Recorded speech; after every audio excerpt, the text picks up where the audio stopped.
the Andover Community Center, the Andover Huskies start defense of their Section 7 AA championship at home. Their home opener, 2 games in, as the Huskies are taking on the AC Wings in Northwest Suburban Conference action. I'm Jim Eriks along with Jim Childs. Always nice to have a hockey game, Thursday night hockey. 2 teams battling it out here. AC Wings bring a lot of players back, Jim. Yeah, they do. They've got a really potent first line, and they've got some inexperience in goal. But they had a great first win against Breck, and they're on, a little bit on a roll. They had a tough game against the BSM, but they're ready to take on the Huskies tonight. Meanwhile, the Andover Huskies, of course, 4 straight years of the state tournament, but they lost a #1 line that had well over 200 points, well over 100 goals. That's a lot to replace for head coach Mark Manny. They're going to find a way to do it, though, I'm sure, this year. Yeah, they're going to have to do it defensively, and they're going to have to find their scores. He's mixing and matching lines. He's got some good newcomers. Keaton Cole's one that a name that you'll hear a lot of this season. But the Huskies, Coach Manny's always got a great plan, and he's got a good schedule ahead, and we'll see a good game tonight against the Wings. The Wings and the Huskies. It's coming up next on QCTV Sports. Back to the fence, and that's gone. There it is. Ace to win the set. It's caught. 20-10 touchdown. This is going to be in the gap. Score! Yes! Score! Go to the deflection. The Andover Huskies win their first state championship. And welcome to the Andover Community Center. There you see the Andover Huskies in their home opener tonight. We have a packed house here tonight to see them take on the Armstrong Cooper Wings. The Wings have just 1 win against Andover since they combined in 2014. They're going to try to make that 2, and they've got the experience coming back, Jim, that could give the Huskies a run here tonight. Yeah, they've got a very, very potent top line, and we'll get a chance to see this line come under. The Huskies, on the other hand, their first line, it's the third game. It's the third different first line, so they're still kind of figuring out things as they go. Yeah, Brooks Cogswell, Crosby Perry, and Luke Babineau. They're trying to replace Cooper Conway, Caden Casey, and Gavin Thorson. Big shoes to fill as they open up their home season here tonight. A year ago, the Huskies went 7-3-1 here at the Andover Community Center. And I don't know if you can tell in our camera, a brighter Andover Community Center here with new lighting here, new LED lighting, and it looks good. It does, and big thanks to the Andover Youth Hockey Association for the donation, $120,000 lights, and it really makes a difference. It certainly does. Both teams are 1-1 on the season. Armstrong Cooper, overtime win over Brack, a 6-1 loss against head coach Dan Charleston's alma mater, Benilde St. Margaret's. Meanwhile, Andover, a 3-2 win over early season highly ranked Chanhassen, but then lost to the defending state champs Minnetonka 8-0. Jim had a chance to chat with head coach of the Andover Huskies, Mark Manny, in his 16th year. Let's hear what Jim and Mark had to say here on QCTV. I'm here with Coach Mark Manny of the Andover Huskies, the third place Andover Huskies from last season's state tournament. Mark, welcome. New year, new team. How are you feeling so far after 2 games? Well, it's always exciting to get a new group of kids in and work with them. They're, they're going 100 miles an hour, and we have to slow them down sometimes and teach them some stuff. But we love the enthusiasm so far. Good. Well, you're missing a line that scored over 100 goals last year. Has been really kind of the pillars. You've got some new kids out there, and you're mixing and matching right now. You're looking for some offensive punch. You've got Vandal. You've got some other veterans back there. Who are you leaning on so far this year? Well, you mentioned Dahl. He's going to be out till about Christmas, but he's been great in the locker room with the guys. But other than him, we're going to lean on Brooks Cogswell up front, who's a 3-year returner. And then in the back end, Anthony Pardo and Landon Stringfellow, who were a big part of our team the last 2 years. And, Cal Conway in net, too. And Cal was our starter for a good chunk of last year and as good as any goalie we've had here. So we're looking forward to seeing him get another year of experience. Good. Wait, Northwest Suburban Conference starts tonight, and another tough and good schedule for you tonight. Tell us a little bit about what you're expecting from the Wings. Well, Armstrong Cooper's got like 7 of their top 9 scorers back from last year. Their top 4 for sure. 3 of them had over 35 points, and You know, I don't know if we have 35 points returning if you add up all of our guys. So they're experienced, they're big, they're fast, and they're going to be poised. So we're going to have to be in a battle tonight. They play a physical style. We're going to have to be ready for that. Thanks, Coach. Mark Manny of the Andover Huskies coming up next. It's game time. The puck will be down in moments. Thank you, Jim. Good job there. There you see head coach Mark Manny in his 16th season here at Andover. 240 wins, 129 losses, 16 ties, 4 conference championships, 2018, 2019, 2020, and 22. Of course, 4 straight trips to the state tournament. Section 7AA looks very competitive this year. Could be a real battle. You're seeing the resurgence of Duluth East and Grand Rapids. They just played, and the other teams that are from the south and apart. Then on the other side, you see head coach Dan Charleston. He is a grad of Benilde St. Margaret's, went to college, played with the Mavericks at Nebraska Omaha, played some pro hockey in the ECHL, and he's in his 12th season here with the AC Wings. Wings in the red, Huskies are in the white, right to left. New lights, Suburban Conference, Northwest Suburban Conference opener. And the Wings have the puck to open up this game. They've got possession off the face-off win. Their starting line is Charlie Gergen, Jamison Essen, and Tanner Rausch. And those guys return, and as Coach Manny said, they return 8 of their top 9 and their top 4. And they get a quick shot there. Jamison Essen, who won one of the goals here this season for them. Opening 30 seconds, Huskies in their own zone. Big crowd here tonight, looking good. Good offensive zone time here for AC to start out. Defenseman Noah Gorgos keeps it in. They ring it around. Near side half wall. Now the Huskies break out the other way. The breakout pass. Babineau hit a skate. He'll pick it up and then shovel it back in down. Opening minute of the game, Jim. Yeah, and like you said, good start for the AC Wings. I mean, good puck possession, good movement of the puck. That kept the Huskies chasing. Rogers at the point, slapped it in. It got deflected right back to him. Casey Rogers, new on the team. He had 2 of their goals against Chanhassen in that 3-2 win. 2 of the 3 goals that the Huskies have scored here to start the season. And the little breakout pass that got tipped. No icing on that. It's in on the netminder. Braden Cooper, the junior, getting the start.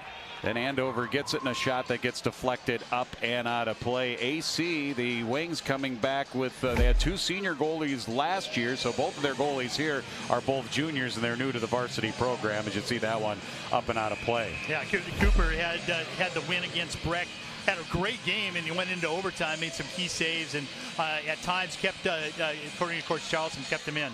Weston takes the draw, wins it, gives it to Gavin Sullivan, who had a couple of goals last year for the 3rd place team in the state. Up to the point, shot deflected, and they score. Caden Belisle from just inside the blue line, and it looks like Caden Martin got a stick on it and deflected it 5-hole under Braden Cooper. 1-0 Andover. Really not a lot of puck time. This is his 2nd shot on goal, and a great deflection, as you mentioned, went right in between the legs of Cooper. Good start for the Huskies again. Nice to see that 2nd line or 3rd line come out there and make an impact immediately. Martin's first of the season. He had a pair last year, 2 goals, 2 assists, 4 points on last year's club for the senior left winger. And time of the goal, minute 30 here for Andover, and they get off to a quick start. Quick little wrist shot here on the right side. Aiden Cook, 5 goals a year ago, one of their top returning scorers. Martin did get the goal off the deflection. Belisle will get an assist, and the only assist goes to Belisle. And Belisle's first point of the season after notching 7 and 5 assists last year. Cogswell comes in, lost it on the move on the near wing. Picked off here by the Wings, up and out Aiden Cook. Cook a year ago, 5 goals, 10 assists. This one goes out of play. They'll bring it outside the blue line here, outside the Husky zone. 1-0 Andover. You know, when you've got new players and new skaters out there that haven't played varsity, it's a lot different when you get in front of your home team. So Huskies come out here a little sluggish on that first shift, but have kind of gotten a jolt since. Jamison Essen here, team captain, to take the draw. He was their top scorer a year ago, 19 goals, 22 assists, 41 points.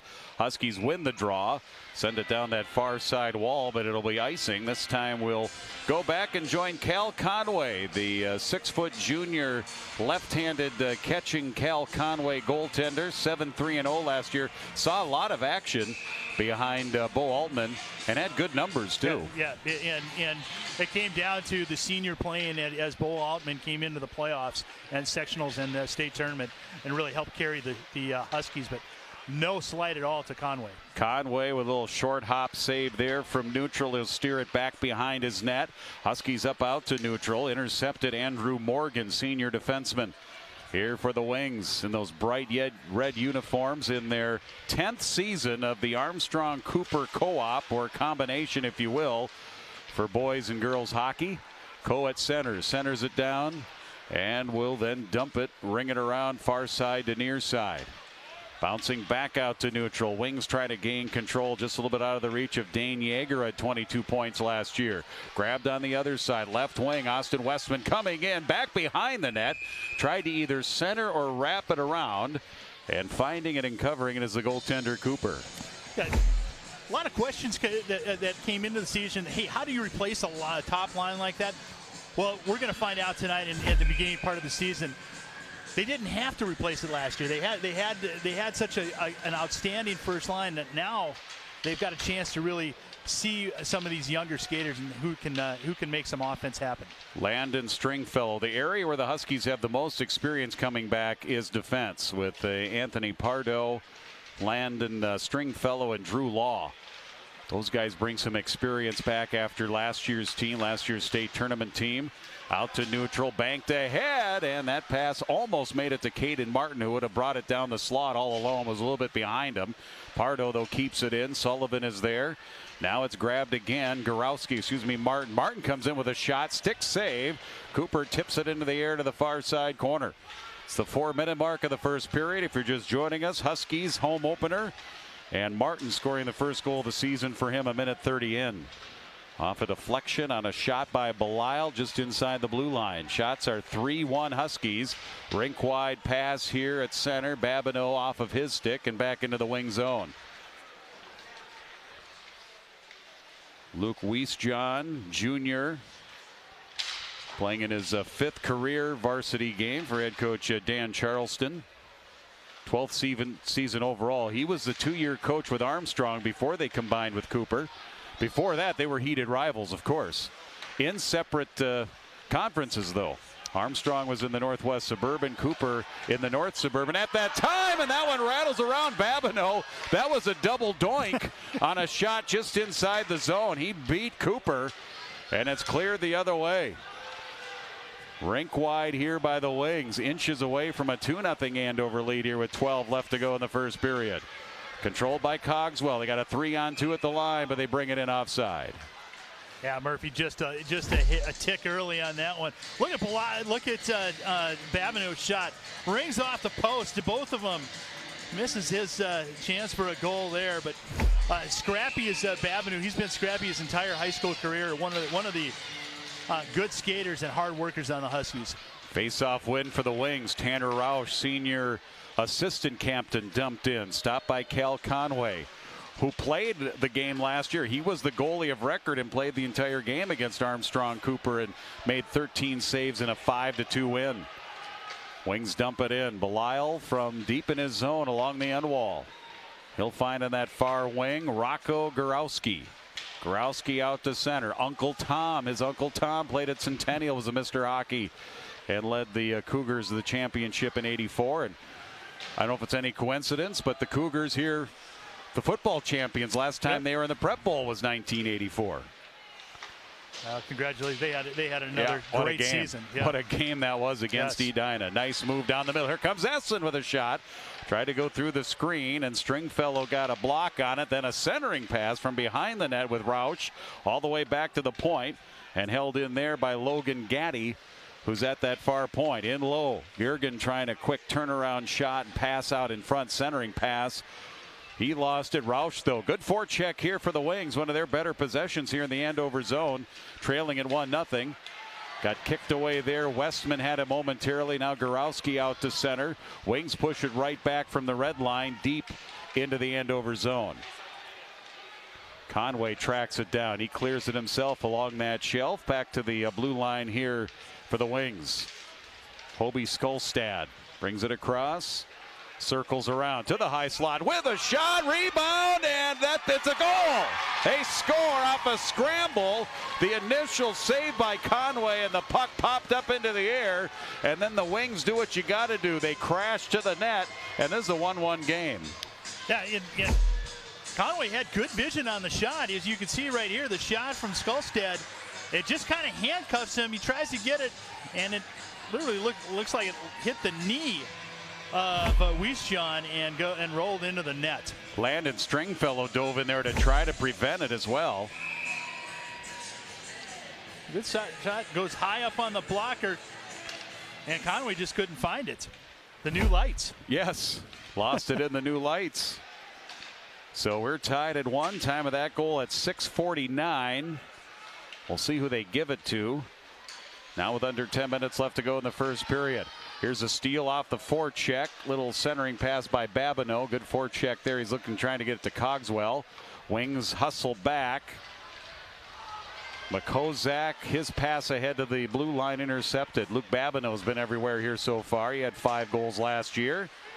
Circling back towards the center circle is Gaddy here for the Wings. Into the zone. Wing right side shot by the Wings Cook. That goes wide.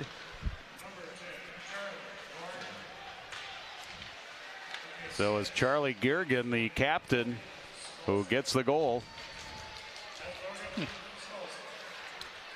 And Skolstad, who took the initial shot, I believe.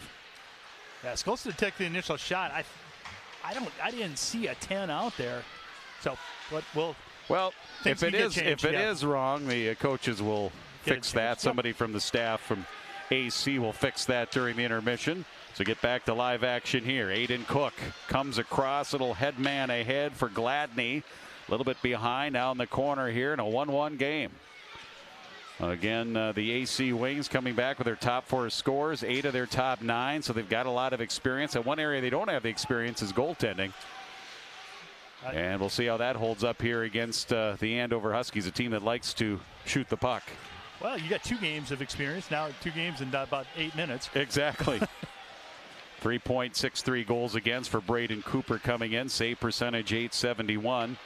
And they lost to Benilde by a 6-1 score. Huskies coming off that 8-0 loss. They were playing in that little preview, the Tonka Thanksgiving preview hosted by the defending state champs. Oh, little toe drag in on the right wing was Roush. Tried to dance around Law. It ends up back up to the point. Shot from there gets blocked. Back out to center.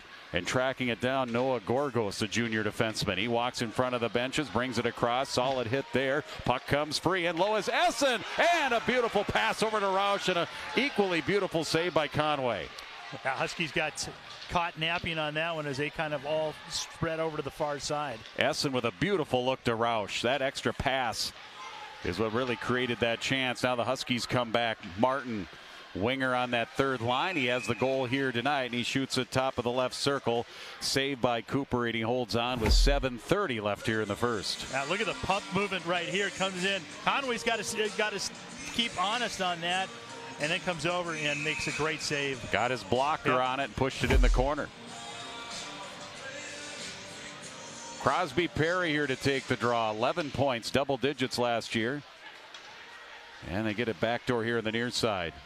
Brody Munley, who's a transfer from Totino Grace to Cogswell, and he flings it in from way out, and Cooper finds it and smothers it. Like to see the puck movement. That's really the first time that we've seen consistent puck movement on a possession by the Huskies. Perry against Makozak, won by the Huskies. Cogswell behind the net, centers of the backhand through the blue paint. Now back into the corner. Perry back after it. Babineau trailing. Perry after it in the corner. He's going to have to deal with Dane Yeager, big senior right winger. Bank pass, Connolly. Want to go right back to Babineau. Plays it off the end wall from behind the net. Puts it up to Belisle over near side. Munley with a one-time shot wide. Babineau rebound, leaves it right there for Cogswell. Cogswell coming up the wing. Skips it over to Belisle. Here's his wrist shot. Save, rebound, they score! Third chance. Looks like Babineau getting the goal. That'll be his first of the season. And the homestanding Huskies have answered to reclaim the lead. Well, again, great puck movement. The Huskies were one step ahead of the AC Wings, and you see right there Babineau with a good job with the rebound. Two Huskies right on the doorstep, and the Wings didn't move them off. This may be one of those high-scoring games, Jim, that we've seen the Huskies do before, just without a top line that they had last year. Well, we mentioned that line. 108 goals, 154 assists, 262 points for Conway, Casey, and Thorson. All going Division I, of course. I can't wait to see Gavin Thorson in the Cardinal black and white of the St. Cloud State Huskies. The other Huskies, here come the Andover Huskies right back on the attack. Walking in along the line was KJ Sauer, and he got stood up. Now Coe going at it with a wing player right out in front. Coe and Jangula, and they battle back and forth, and they are still jawing. Well, Keaton Coe, he is a good athlete who likes to make a statement, and right there, this line right here is an interesting line. You've got three underclassmen sophomores. KJ Sauer played as a freshman last year and was on a roll, and had some injury problems later on. And but I think he played in the quarterfinal game at State, right, and then was injured and did not play in the semis. Yep. Of course, comes from a great athletic family. He had 7 goals, 7 assists, really came on, and at 6'3", 175 was a big freshman. Yeah, he is. He's and that's going to be a fun line to watch as that grows through the season. 2-1 Huskies. They continue to apply the heat here on the forecheck. Pardo knocks it down at center, rings it around back behind Cooper. Fancy to know which of the high schools Cooper goes to. Does he go to Cooper or does he go to Armstrong? Skating in is Essen. He goes down. Bouncing puck here in the high slot. Husky player Babineau goes down. Battle ends up in the corner. Roush is there for the Wings. Up the wall and carried out Babineau. Rogers gains the zone. Cogswell with a shot by Babineau, and Cogswell going to the net. And it ends up going out of play. That was a pretty good entry there. Rogers, Babineau, and Cogswell. You had mentioned the experience on that blue line, and you can add in Caden Belisle too, who was part of that first goal. They've got some experience, a lot of game experience on that back line, and that helps. I mean, if there's any area that you want to have, maybe not so much at this level as much, but at the higher levels, if you can have a lot of defense back and some goaltending, that's a good way to build from the net out. As the Huskies go back to work along the end wall. They had it momentarily, Westman. Now it's picked up here by the Wings. Left to right, Cook. Cook up to the line. Quick shot. Kicked away. That was Gaddy. Straight away. A couple of strides inside the blue line. Huskies pick it up and will ring it out of the zone. Gore tried to get to it. Instead, it's the Wings. Gaddy again. He's number 11. Puck on his stick. Gaddy to the red checker line. Stick goes flying. Sends it in. Huskies will retrieve. Leading at 2-1 here. Final 5 minutes of the first period on QCTV. Westman 2-on-2 here for the Huskies, in across the line. Gets to the half wall. Dumps it in deep. Cole waiting. Westman off on the change for fresh troops. Murphy battles. Second line winger here for the Huskies. He takes a shoulder check into the glass. Big strong check there by Aiden Cook. And flip the other way. Nadeau, the center, back in his zone. Tipped up ahead. Weissjohn in front of his bench. Cross the red line, dumps it in. Things have settled down after a rather raucous start here. We had 3 goals in the early going here. And now things have settled down. Both teams going back and forth. There's Sauer along the end wall back behind his net. Up to the point. Here's Franke with a blast. Dayton and Dawson Franke, the two brothers, And he slaps that wide. Shot here near side is blocked. The rebound collected by Yeager with a shot. Again, knocked down by traffic out in front. Rebound here to the wings. Left side shot and the save by the goaltender Conway. And right there out in front was Weiss John. And almost slapped in that rebound. Good job by the Huskies to be able to control that and get that out quickly. Now played in by Andover, but it climbs the glass and goes into the protective netting here just to our right. 3:19 left in the first. Along with Jim Childs, I'm Jim Erickson. Huskies have the lead 2-1. Yeah, Luke Babineau has really kind of outskated, and when they first came out, it didn't seem like the Huskies had their legs. He kind of has increased the intensity with his going after it along with that second line with Sauer and Co. and Murphy. Couple of 10s battle it out here. Perry going up against Girgin. Girgin has it across the line. Stood up right there. Good solid defense by Anthony Pardo. And then it comes out and then back in. Essen brought it in. He thought he could attack, but it was offside. It had come out of the zone. Now he seems to be having an issue maybe with the skate. Looks like it's okay, and the draw will come outside of that Husky blue line. Pardo, baseball player. He's going to Illinois State next year. Perry against Essen. Essen, the senior. 1 goal here on the season. Girgin then dumps it in. Waiting for it, Conway. Conway looked one way, swept it around, past Cogswell up to the point. Wrist shot there, taken. Again, traffic knocking that back behind the net. Pardo. Babineau pushed it up ahead for Perry. Got as far as the wing line. And then Cogswell comes in, strips it away. Wings slap it back out to neutral. Puck rolling on its edge. Pardo in front of the Husky bench. Oh, he took a big check into that short wall and in towards that area where the turnbuckle is, where the glass starts again. And he's up and okay. That looked violent, though. Yeah, I'm happy to see him get up. And, boy, yeah, turnbuckle is right. Final 2.5. Here the first, pushed ahead. Here's Cogswell behind the D, skates, and it goes wide. Cooper may have gotten just a little bit of it, but the first breakaway of the game, and Cogswell couldn't cash in. Huskies keep the pressure on, trying to shovel it out. Girgin, it does come out. Cogswell stick handling. Babineau grabs it across the line. 2-on-3. Babineau wrist shot right into the midsection of Cooper. And he settles it down and smothers with 1:58 left to go here in the first period. Let's take a look at that. Hard hit by Pardo. Gets carried right into it. It looks, I think it looked worse than what it actually was. But they do pad that area. Yes, thank goodness, yeah.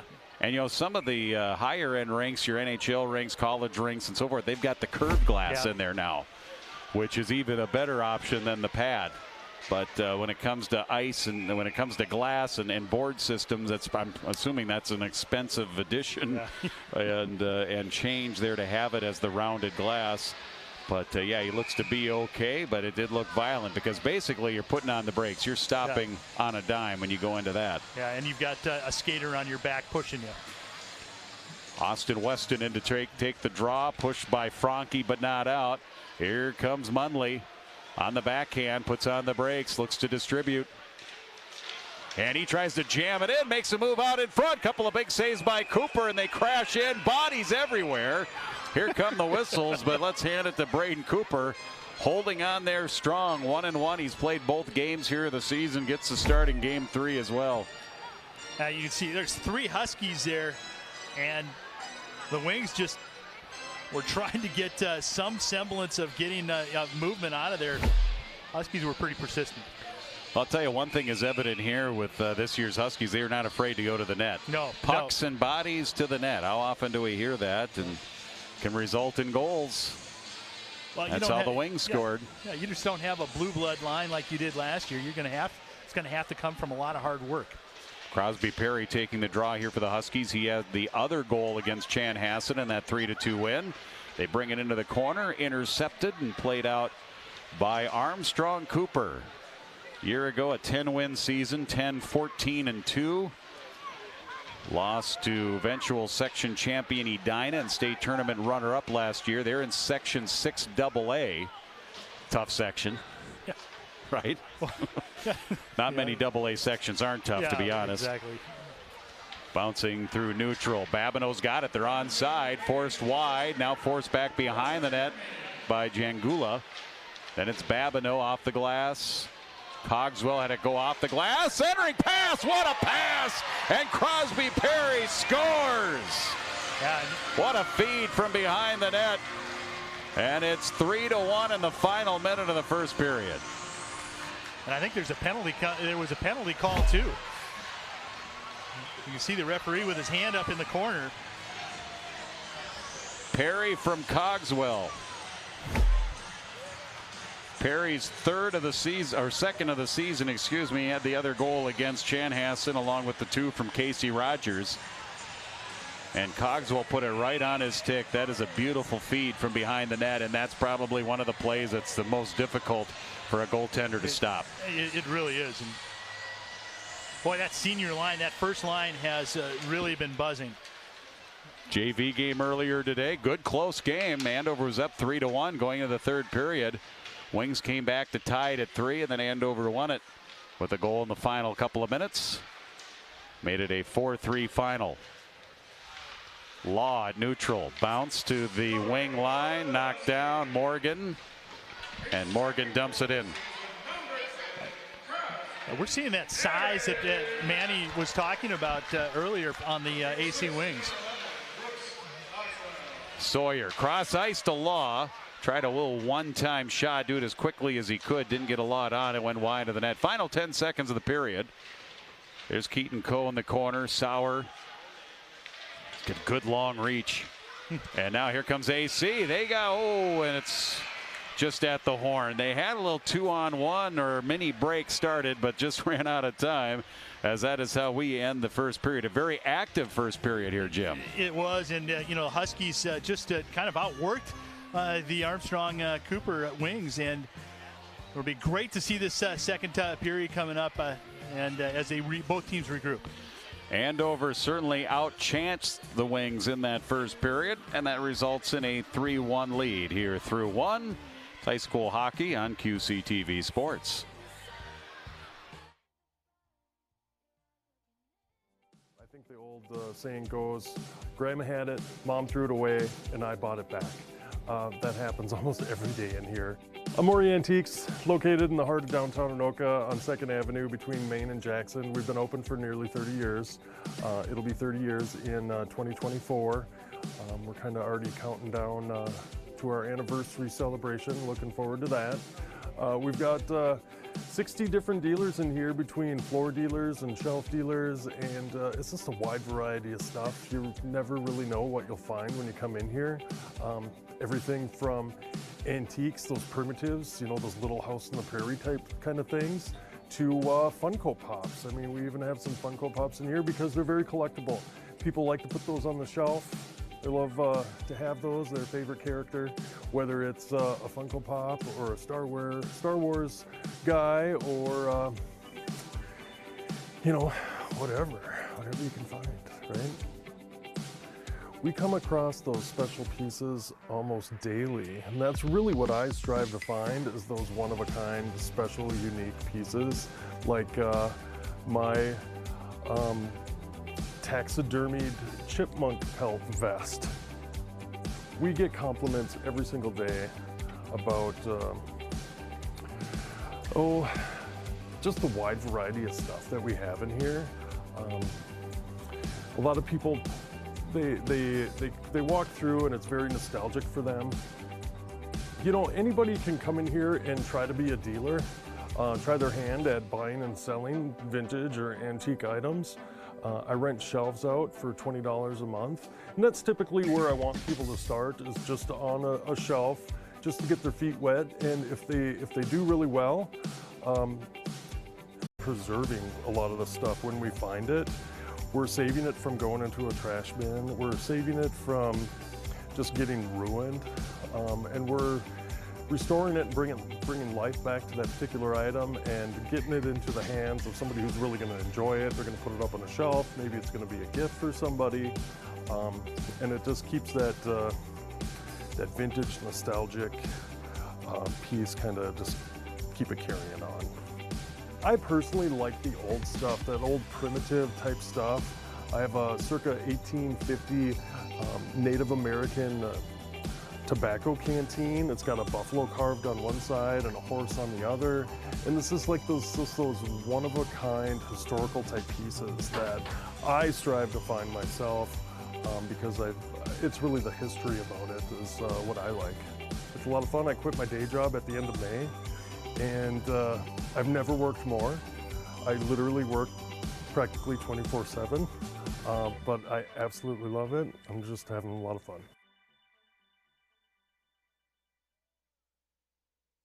When you walk through a storm, hold your head up high, and don't be afraid of the dark. Walk hard, with hope in your heart, and you'll never walk alone. You'll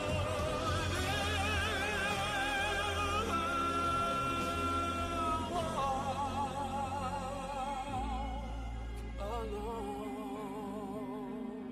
Never walk alone.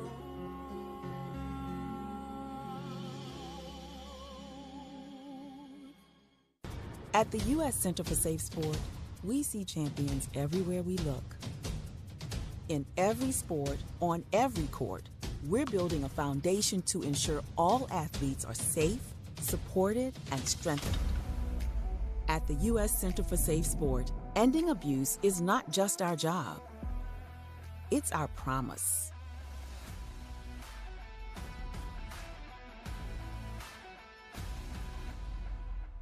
When a crisis hits, close to home and across the globe, nonprofits are on the front lines, ready to serve. Healing, nurturing, rescuing, protecting, inspiring.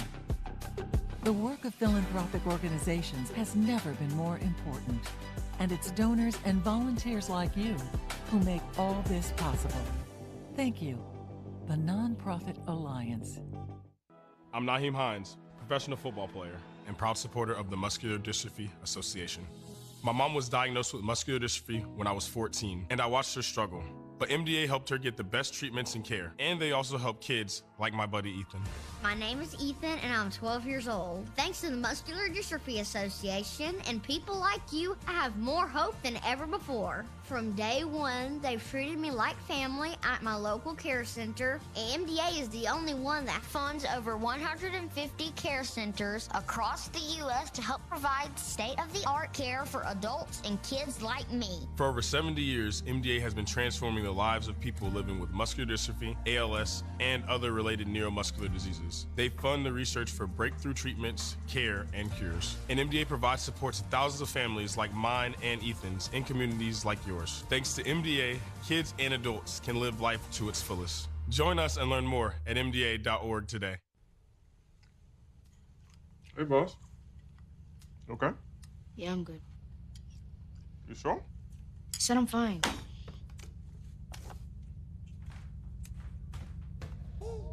Since I was little, it was only like me and my parents. You think you created family out of characters? Yeah, of course. I'm gonna take that and make it into a song.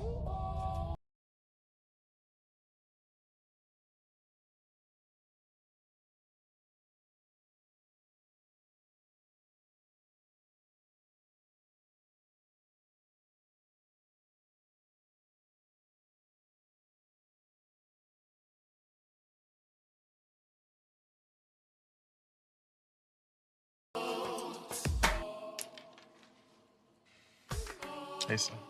Hey, Pop. You can talk to me. It's been really, really hard for me.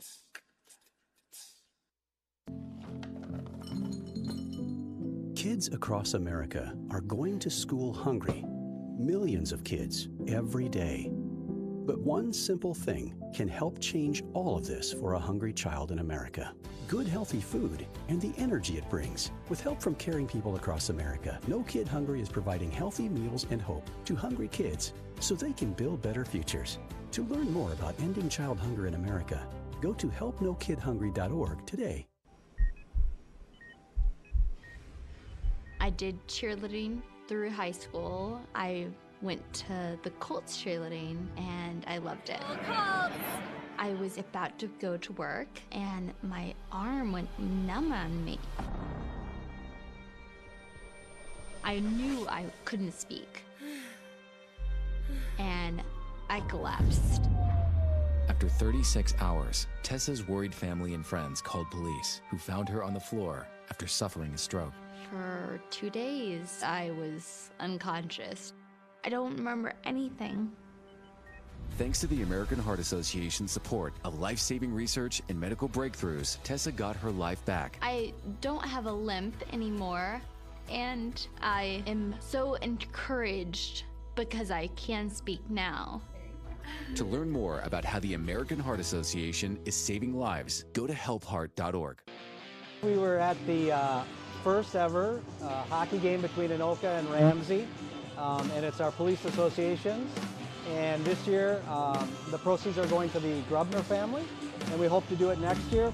Very proud of the Ramsey officers who won this year, but everybody had a great time, and we packed the stadium, so that's really what it was all about. Bringing everybody out. I believe everybody had a great time. I know I did. So my cousin, Nick Dahlberg, asked me to come out and play with him, and I had nothing going on this Friday night. I always like hanging out with him and his kids, so I thought it'd be fun to come out and play a little hockey with these guys.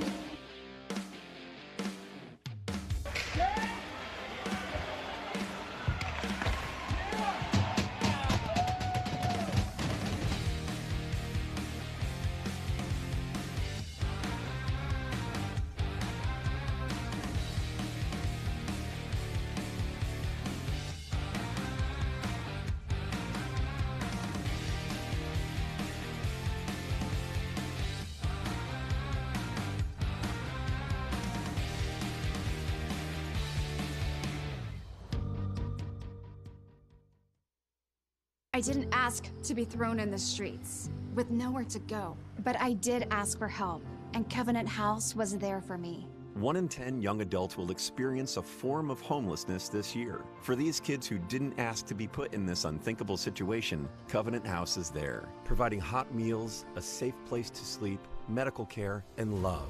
They just really genuinely just wanted to help me succeed, and I'm succeeding. To learn more, go to safeplacetosleep.org today. She used to dance and dream of a better life, a brighter future. Today, thanks to Children International and friends like you, she dances for the world. Together, we give children in poverty a chance to set their sights high and achieve their dreams. Learn more about Children International and join us in our life-changing work at children.org today.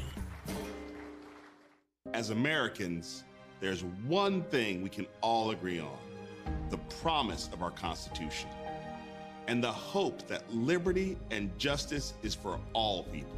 But here's the truth. Attacks on our constitutional rights, yours and mine, are greater than they've ever been. The right for all to vote, reproductive rights, the rights of immigrant families, the right to equal justice for Black, brown, and LGBTQ+ folks. We protect everyone's rights, the freedom of religion, the freedom of expression, racial justice, LGBTQ rights, the rights of the disabled. We are here for everyone. For over 100 years, the ACLU has fought on behalf of millions of Americans, protecting our vote and our voice. I believe in the ACLU because they're for real. To learn more about how the ACLU is fighting for your rights and mine, go to myaclu.org today.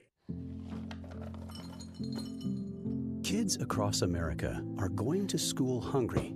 Millions of kids every day.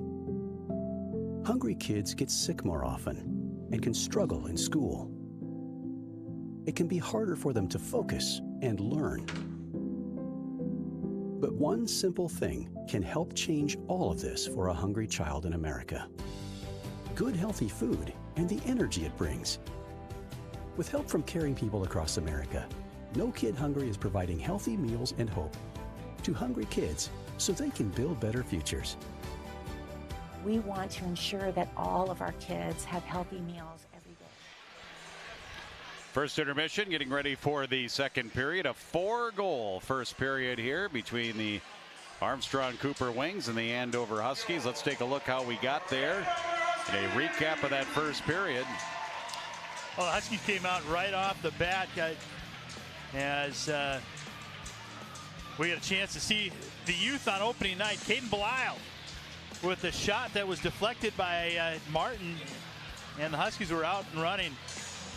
AC Wings came right back as a shot that handcuffed the goalie Conway, and that was looked like it went off the pad of Luke Westjohn. That was a score.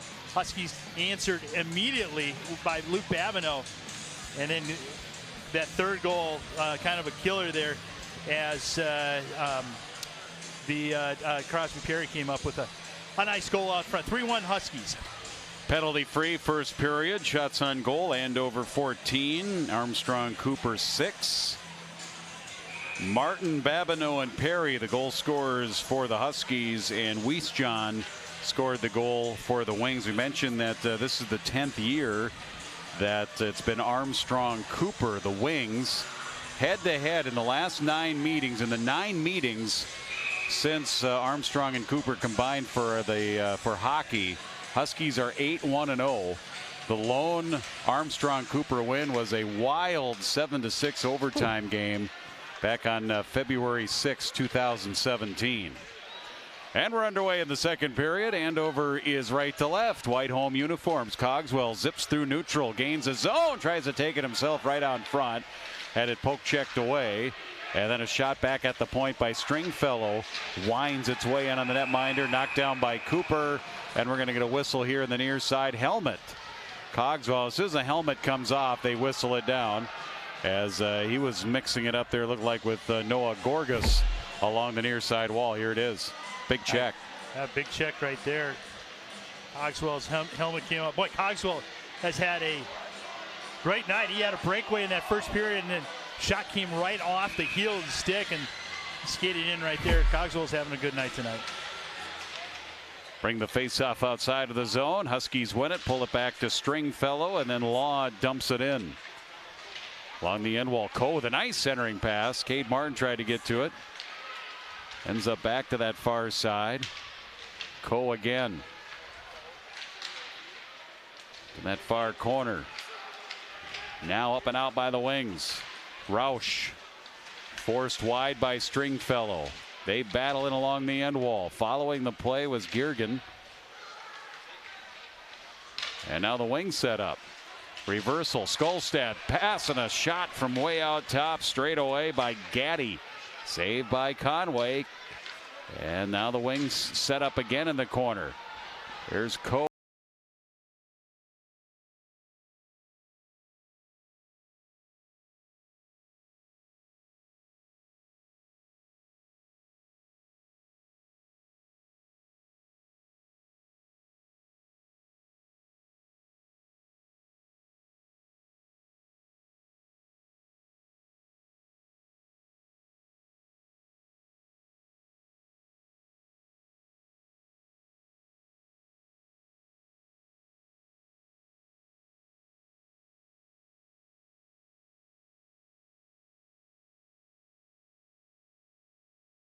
Law is out of the box, and instead it's Dane Yeager. No, who was it? No, not number 8, Essen.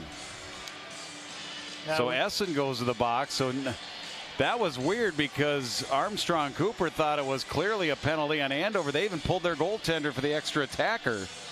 So whatever is going in along that far side corner, it was AC getting called for it. Maybe we get another look at that. Well, yeah, the Law didn't do anything. Well, they called it a hold, and then Law was going to the box, and we looked at the replay. Well, there was no hold there. I didn't think Law did anything. So it ends up being Andover getting the first power play of the hockey game, and our first penalty. 2-minute minor for holding on Jamison Essen. And that Andover power play 0 for 3 on the season. Last year, not too shabby, 35%, and they win the draw here. Back to Stringfellow. Stringfellow over to Cogswell, rips one off the glass, and the carom will go all the way down. They'll have to reset again here. Well, 0 for 3 against the number 1 and number 2 teams in the state coming into preseason. Tough way to start with Chanhassen and Minnetonka, certainly. Armstrong Cooper, their penalty kill's been good. 4 for 4 here in the early going. Both teams 1-1. Cogswell, big body along the end wall, wins the battle for the puck. Up to Stringfellow straight away to the near wing. It's Stringfellow again. Connolly rips it across. There's Cogswell, shot blocked right back to him. Back to Stringfellow. Senior defense had 5 goals, 13 points a year ago. Chips it off the seamless glass here at the Andover Community Center. Then in low for Munley. Munley, Cogswell snuck past him, intercepted Giergen, and he finds a seam and clears it all the way down. Minute left to go in the man advantage here for the Huskies. Long feed, Cole waiting and getting behind the D, and a shot and a save by Cooper. That was Murphy who got back behind the D. Was it Murphy? That was Cole. Then it comes back up on the right side. Cogswell a shot. So good pressure here. Huskies coming close on the power play, and the Wings clear it out. Rogers, final 30 seconds of the man advantage. Munley. It's Cole. Down that far side wall. Nice check by Wiesjohn. Takes him out, but not out of the zone. Murphy flips it wide into the corner. Wings slap it down. Time for one more power play rush the other way here for Andover. Initially, they start out with good puck possessions, and they're just having a tough time gaining the zone and settling the puck. Pardo dumps it in, swings it around. Huskies to it first in the corner. That's it for the penalty. Out of the box is Essen. Quick shot, scrambling off a tip out in front, and the goalie Cooper finds it and ends up with it in his glove. 13:36 left, and a successful penalty kill here for the Wings. Yeah, pass for Coe. Yeah, like people are going to say, Coe, take the shot, go in and let it rip. Keaton, but good pass right on the stick. He just couldn't. Murphy just couldn't light it up. And it was Murphy and Coe sneaking back behind, staying on side and getting behind the D in the AC zone. Westman to take the draw here. No scoring yet here in the second period. 3-1 Huskies. They pull it back. Pardo just did keep that in. I thought I saw a little bit of white there, but the linesman, the referee, was right there as well. So play continues in below the goal line here in the wing zone. 4 players in there. They'll pull it out. Martin. That one looked like came out of the zone too, and it did. They did whistle that one down offside as Rogers tried to hold it in, and they'll drop it at that dot. You know, on that play up to Coe, Conway was hoping that they scored so he'd get an assist, as that was a long outlet pass right from the goalie.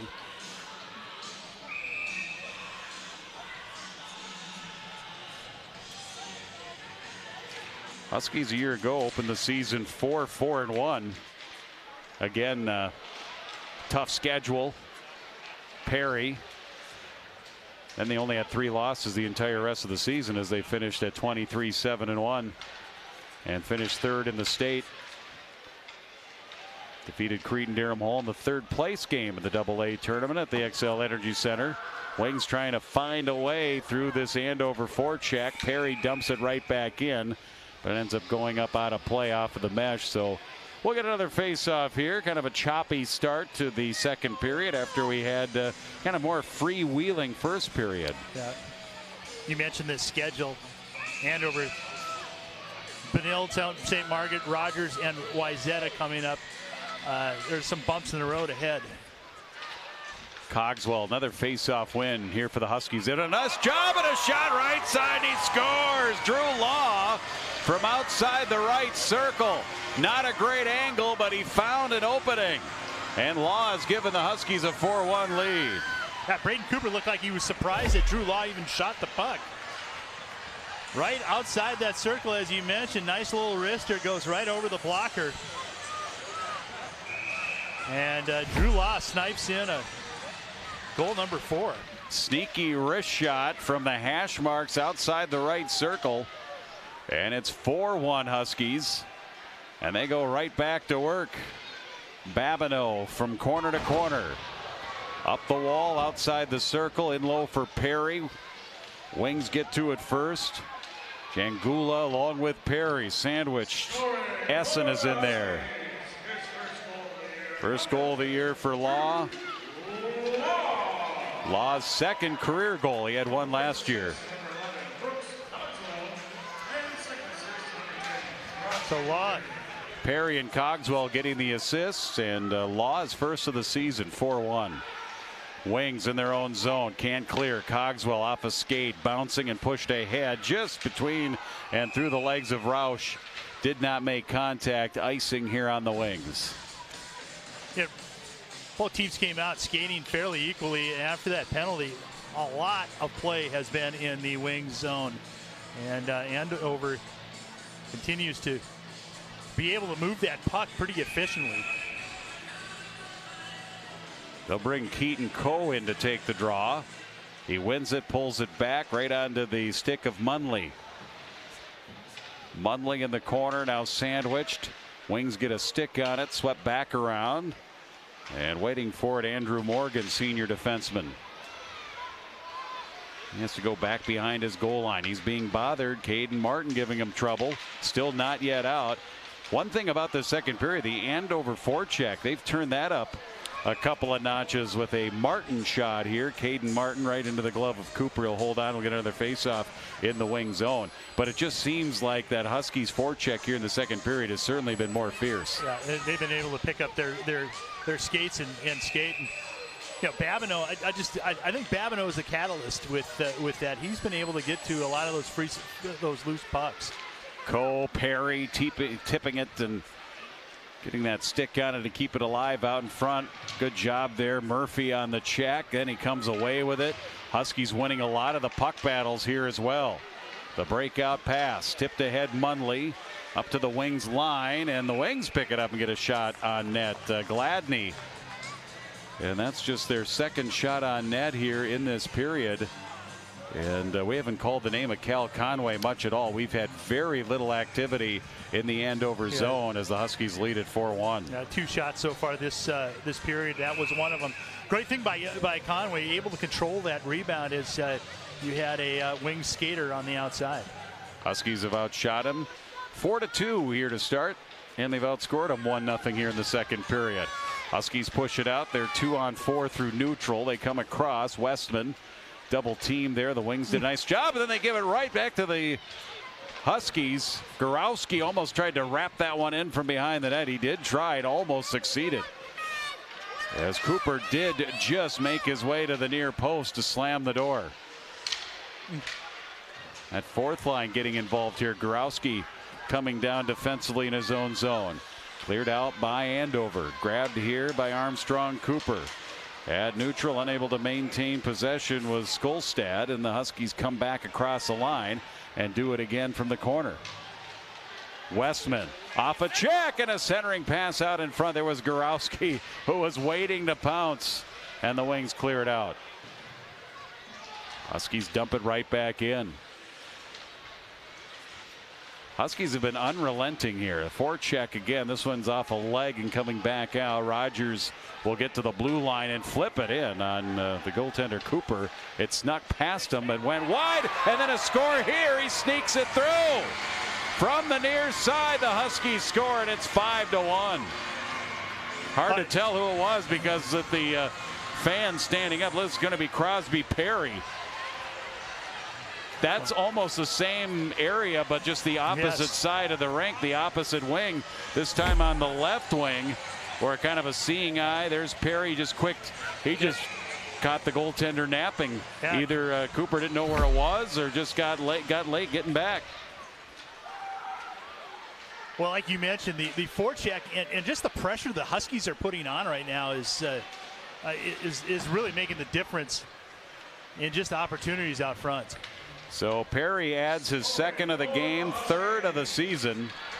Now a long feed. Here comes Girgin in all alone. And the save by Conway. Conway face down.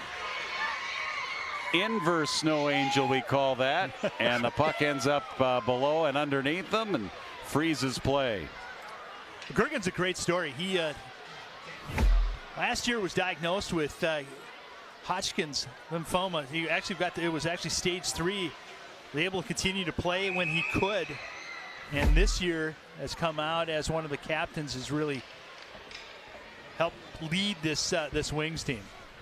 Yeah, almost scored there, if not for Conway. Bouncing in the slot, another shot. This time Roush got knocked down by traffic. Then it comes back up, tipped up to the blue line. Gorgos. And then back up and out, and a 2-on-1 the other way here for the Huskies. Martin going to the net, gets the pass, goes backhand, and a big left pad kick save there by Cooper. And are we going to get a penalty, or the net got jarred loose? That's what it was, just the net jarred loose. So they'll stop play because of that, but a great 2-on-1 that almost resulted in another Huskies goal, if not for the big save by Braden Cooper. Tough on there. I don't know if we can continue this replay. I don't know what happened. He just gets whistle goes and he just loses the edge and kind of went into the boards. Wings with a clean win off of the draw. Skolstad brings it out to center, has it intercepted. Cogswell bounces it back for Perry. They go right back to work. So Perry and Law, the goal scorers here for Andover. They've upped their lead to 5-1. We're about to hit the midway mark of the hockey game with 8:40 left to go in the second period. Bouncing in from center off the stick of Law. Huskies have made it very hard on the Wings here. Huskies get pucks deep, forcing AC to battle through their forecheck. And they have to go full 200 feet to go the other way to get any kind of an offensive chance. Shots are now all of a sudden 20-9 in favor of Andover. Law in the corner, kicks it. Puck comes free. Girgin cleared down by the Wings. Should be icing. And they do whistle it down with 8:11 left to go in the second period. Well, Jimmy, you've done a lot of hockey before. You know that when you're on defense, you just wait. You expend so much energy chasing that puck. And that's what's happening. You just see the legs of the AC Wings not there as it was in the first period. Huskies trying to open the Northwest Suburban Conference here with a victory in the season. They were 12-3-0 last year, finished third in the conference. Rogers won the conference, finished undefeated with a tie in conference play, but then lost to Maple Grove in the sectional play in Section 5 AA. And Rogers has got another good team this year. Here's Roush, who comes across. Little lateral move there at the blue line that usually results in an offside. It does here. Well, you mentioned Section 5. Champlin Park looks good again, and they're going to be another solid team. That Section 5 is going to be another good section and competitive section. Maple Grove seems like they just reload every year, don't they? Yep. Yeah, they've got it going, just like Andover. Yeah.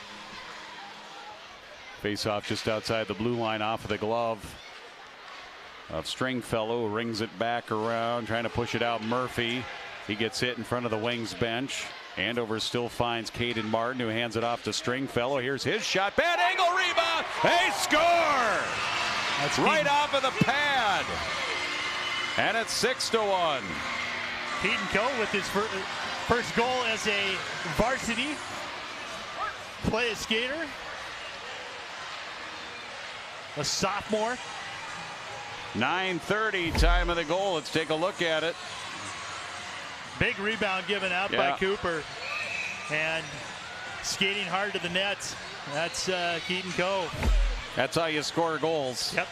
Go to the net, look for a rebound, and that was placed perfectly on that far pad by Stringfellow.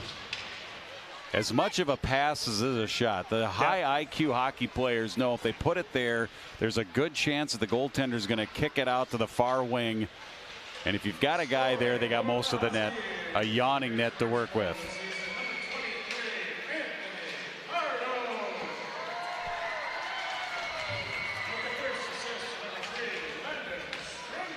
Stringfellow getting the assist. I'm pretty sure it was Coe. Might just get the numbers messed up. It's a home opener for the for the PA announcer too. Yeah. So 23 and is Pardo. 22 is Coe. Shot and they score from the high slot. Dawson Franke, and that helps here with the Wings. That'll get them enthused here. Down 6-1. They needed something positive to happen, and it just did. Well, Dawson Franke's the quarterback on the football team, and this one leading, like you said, from the high slot, and just a wrister, a little bit of a screen for Conway. That one just found the back of the net quickly. Dawson Franke, the goal less than a minute after Coe made it 6-1. That's Franke's second of the season. And the Wings have something to cheer about. And they win the ensuing faceoff and dump it in. Cal Conway swings it around. Cogswell off a skate. Back to the Wings end. Skolstad bounced off of his stick, then his glove. He goes down back behind the net. One of the Wings players wanted a penalty on that. They didn't get it. And skating the other way, Dane Yeager. This one will be. Just shy of the blue line. It's going to be Cogswell going to the box. 2-minute minor. That was a pretty easy call. That one right by the blue line. So we'll see. After we thought we were going to see the AC power play earlier. Andover 0 for 1 on the power play here this period. We had a penalty-free first period. Cogswell will sit here for 2 minutes on a trip. So penalty kill comes out. It'll be the Stringfellow and Coe and Pardo along with Sullivan. So we'll see that Andover penalty kill here for the first time. There's a stick right there. Yep. Right into the skates. Textbook. So remember Knox, the defenseman Knox a couple years ago. Weston Knox, yes. Stringfellow has kind of taken his role as a defenseman, kind of the leader on the penalty kill. And oh yeah, totally agree. Yeah, he's and you need that guy. Yep.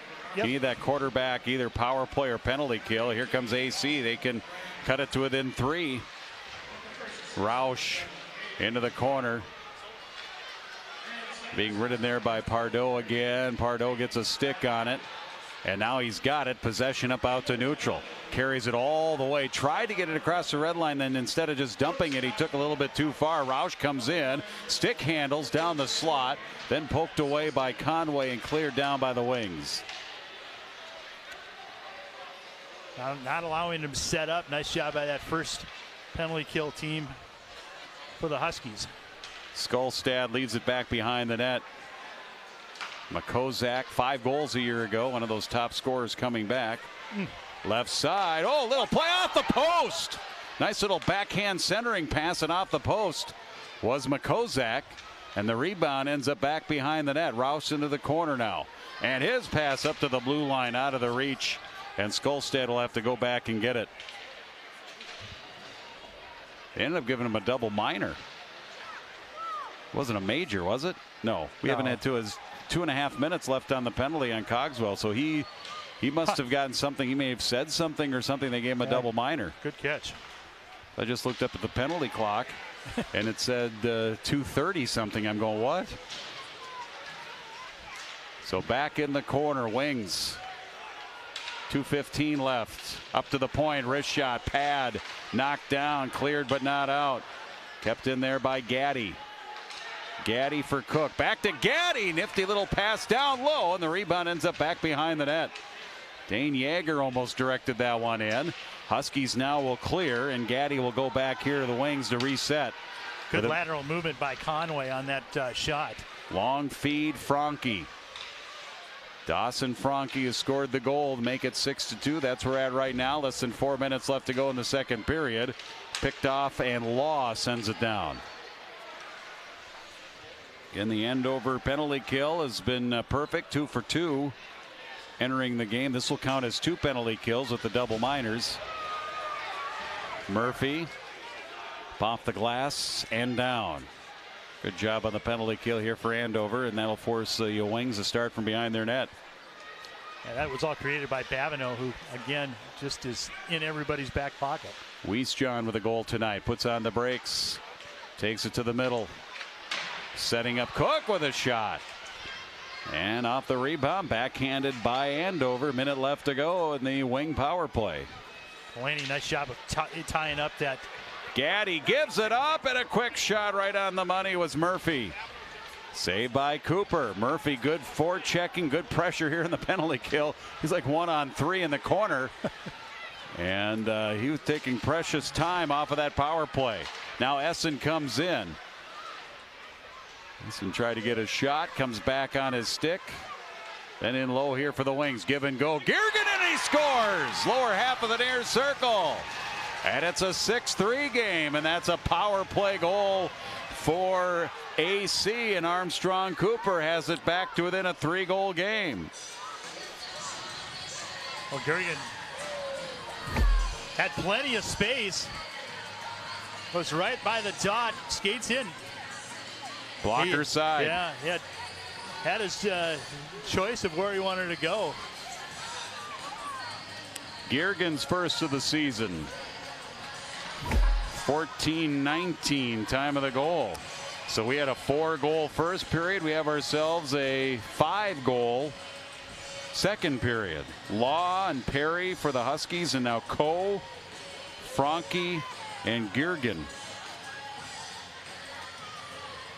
Well, you had mentioned it was I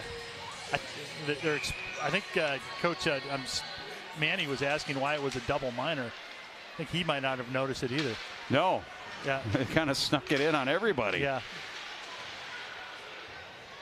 So 2.5 left here, second period. 6-3 now.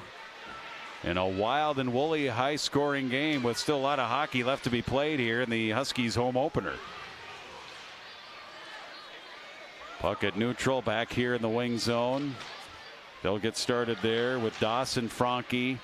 Huskies, though, denying that far wing, and then a shot again. They're just throwing it from anywhere in on Braden Cooper, and they've scored a couple of wide, crazy angle goals. That time Cooper ready for that, and he holds on with 2:06 left. He still gave up a rebound, and the Huskies were right on it. He was able to reach the puck, but those rebounds are going to come back to the Huskies as they continue to put the puck on to Cooper.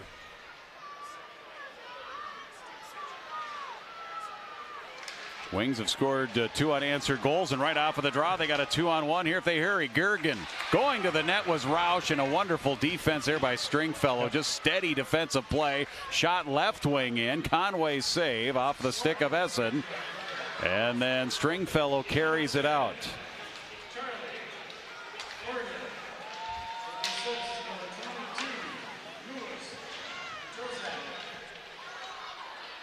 Makozak got the assist. Girgin the goals. This one's whistled down. Face-off coming up here, the Husky zone. 1:35 left to go in the second. Need another sheet of paper for if the scoring continues. Right. 7-6 was the game where the Wings won, right? I think that's what you had mentioned. Yes, back in February of 2017, the last Wings victory over the Huskies. Huskies missed the extra point. And those extra points are important. Could have gone for 2. Yep. Bouncing back out to neutral. Played in by Roush. Munley tracks it down. Leaves it behind the net. Belisle. Huskies try the far side. Wings trying to turn up the heat on their forecheck. Perry ends up in. Sloops back behind the net. Up the wall. And now it's pushed out. Roush up ahead the line. Keeps the puck. Comes in. Shot. Blocker side. Pushed away by Conway. That was a really good look after the Husky defender fell down. Minute left to go, second period. Wings pass ahead. Tipped around off the stick of Essen. They go in after it. Essen throws his body in. Cleared by Andover. Physical play is picked up here in the second period as well. Coming out to the line, Girgin tapped it, couldn't possess it. Cogswell now does possess, and on the back check, he has it stripped away. Yeager gets a stick on that. It bounces back out to neutral, and Essen 2-on-3 at the line. Essen up ahead. Yeager's shot deflected into the corner. Husky player goes down. His stick is in the crease, and that's Law. And Law is going to make his way over to the bench area. Did he get hit by the puck? No, he got hit. He got hit by Essen, I believe, or by Yeager. Yeah, it was a weird reaction, and now the stick is going to be picked up by the goalie, Cal Conway. Let's take a look. Look at the little. Right there. Cross check that right was up high. Yeah, and surprised that wasn't called. They missed that. Yep. And that's dangerous. Yes, it is. Anything up in the neck or head area is really obviously watched for. So the Wings caught a break there. 10 seconds left in the period as the faceoff comes all the way back in the Armstrong Cooper zone. And the Huskies pull it back to Munley. Swings it around past Coe. Far side was Gavin Sullivan. There's the horn. So the Wings were coming back the other way. They needed to be the next team to score. They were down 6-1. And credit here to the Armstrong Cooper Wings. They came up with a couple there, Jim, and they give themselves at least some hope and keep it manageable, down by 3 going into the third period. But still, that being said, Huskies in a good position. Yeah, they are, but I tell you what, the physical play and the outlet passes and the chances that the Wings are taking, never know what can happen when they come out this third period. All right, 6-3, Andover in their home opener and conference opener, leading Robbinsdale Armstrong and Cooper, the AC Wings, by a 6-3 score. As we go to the second intermission, this is Andover Huskies hockey on QCTV Sports.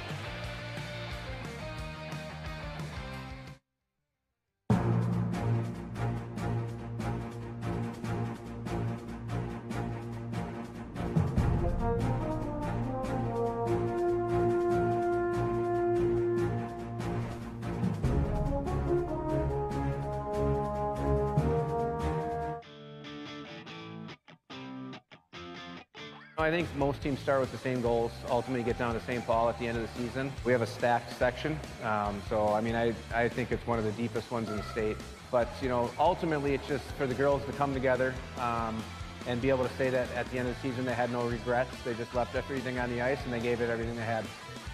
I think that this season we're going to succeed because we're going to lean off of each other and learn from each other, and we're going to grow from that and have a great team environment. Personality of our team is a very uplifting environment. It's full of girls who are willing to learn from each other and to help each other to succeed more.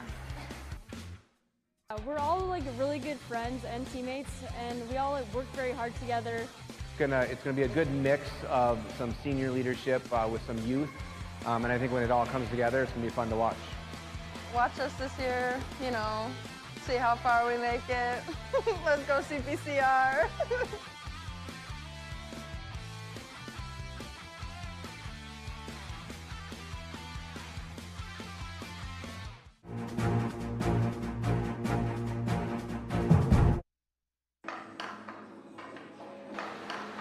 I enjoy having a tough schedule throughout the year. Yeah, easy games are fun when you get 12 goals in a game, but I think it helps build a team and it helps build chemistry early in the year. I don't know, it helps us work hard and it helps us just get disciplined before the end of the year, which it actually when games start to count. You kind of mentally get prepared for the tough battles you're gonna have, and you're not destroying teams all the time, and you have to fight through adversity that you're not always going to be handed everything. Yeah, I agree. I think it definitely tests kind of your commitment and how you have to dig deep. We emphasize working our hardest here, and that kind of shows those third periods where it's close games. You kind of have to just dig deep and keep going. So I think the tougher schedules definitely help us come closer together as a team and overcome some bigger battles sooner than later. Yes, I would definitely say it was a hockey town. Maybe not so much when I was younger, but we've built a really good culture here, and you see lots of kids out at the games, and they wanna be just like the older guys, like I did when I was that age. We have Minnetonka ended our season last year, and we got them next week, which is a big game. You know, that's one that we circled. You know, they ended our season. We got to give it back to them, and then it's always Maple Grove in the conference. Always have 2, sometimes 3 good games with them a year. You know, we saw them at state 2 years ago, and I think that's definitely been our rivalry for the last 4 or 5 years. I would say we'll definitely Minnetonka, and then I'm really looking forward to playing Hillmurray this year. I think that'll be a fun one. I'm personally excited to play Edina.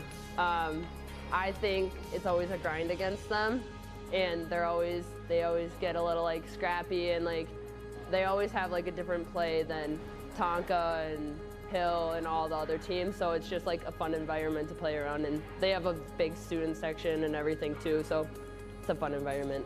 I'm excited to play Orono and Holy Family. We haven't played those single A teams yet, at least when I've been here, so both really good single A teams had some success last year, so that should be fun, I think. So we have a few rituals. One thing we've always done is we have a Husky in the middle of our locker room, big Husky head, and we make sure nobody steps on that or you gotta kiss it. And we do the same warm-ups. We take a lap out around the ring, go play some sewer ball, same warm-up every game. Like, we play this game called 4 versus D every game day. It gets so competitive.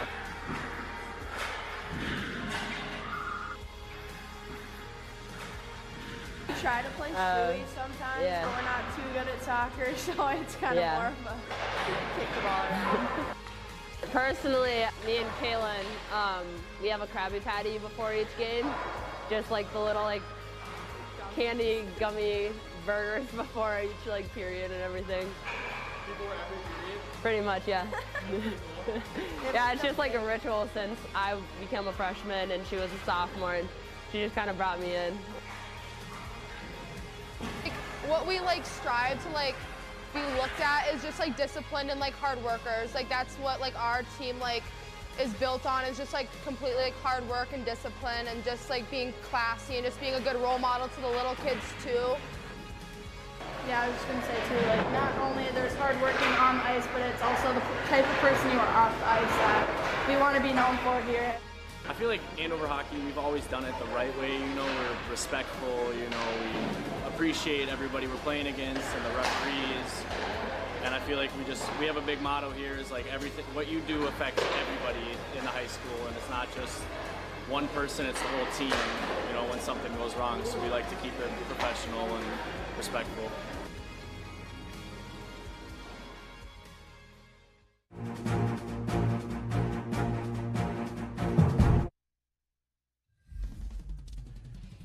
Girls hockey action at Anoka. It's the Tornadoes taking on the Northern Tier Stars in the first period. Annika Olsen making a big save, setting the tone early. Abby Thurmer for the Northern Tier Stars does the same. It was a back and forth first period, but no goals. Here was the closest chance. Georgia Francois had a wide open net and hit it off the side of the cage. Here was another opportunity for the Northern Tier Stars. They had 3 opportunities from close range, could not put it in the net. We get out of the first period scoreless in the second period. Goalies making big saves here early. Here's another opportunity. That one whistled early, but it was Lucy Michula starting the scoring. That one whistled high over. Thurmer gives the Tornadoes a 1-0 lead. Later, just 2 minutes later, Leah Amsler, her third of the season, gives the Tornadoes a 2-0 lead. Could have gotten more, but it was missing the net. And then late in the period, Chloe King on the power play with a beauty move. Cuts the deficit to 1. Then in the third, Tornadoes looking to add on, trying to create something. Instead, it's the Stars. Loose puck in the crease, back and forth. It finally goes in. They get credited to Ariel Carlson. We're tied. Then later, wide open net for Taylor Kozak off of the shot from Brooklyn Carlston. Northern Tier Stars, they win their 3rd game of the season by a score of 3-2.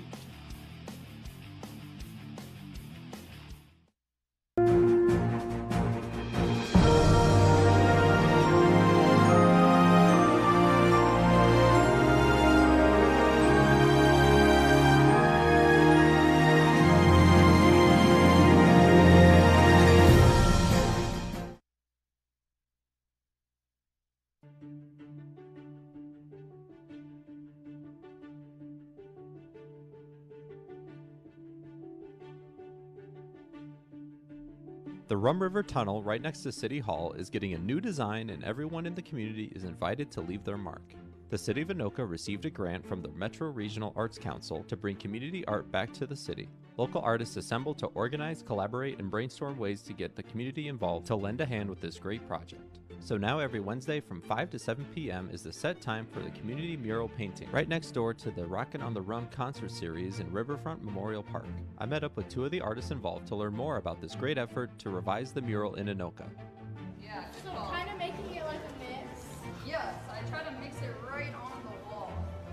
I work for Rum River Arts Center, and I'm kind of the coordinator between us artists and the city of Anoka. Part of the grant was to involve the community, so every Wednesday, starting today on June 21st from 5 to 7, a few of us artists that are painting will be here to engage the community and let them leave their mark in the tunnel. I really love collaborating, and this whole project has been about collaborating. We've been meeting for months and figuring out like how each piece might fit together, and so on a broader scale we've all been sort of working that way as artists and figuring out how they'll blend.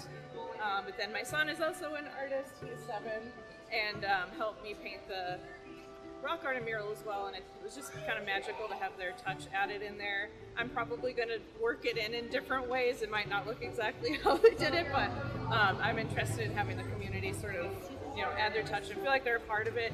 Even adding the fishermen's catches is, you know, kind of making the community feel like they're a part of the experience.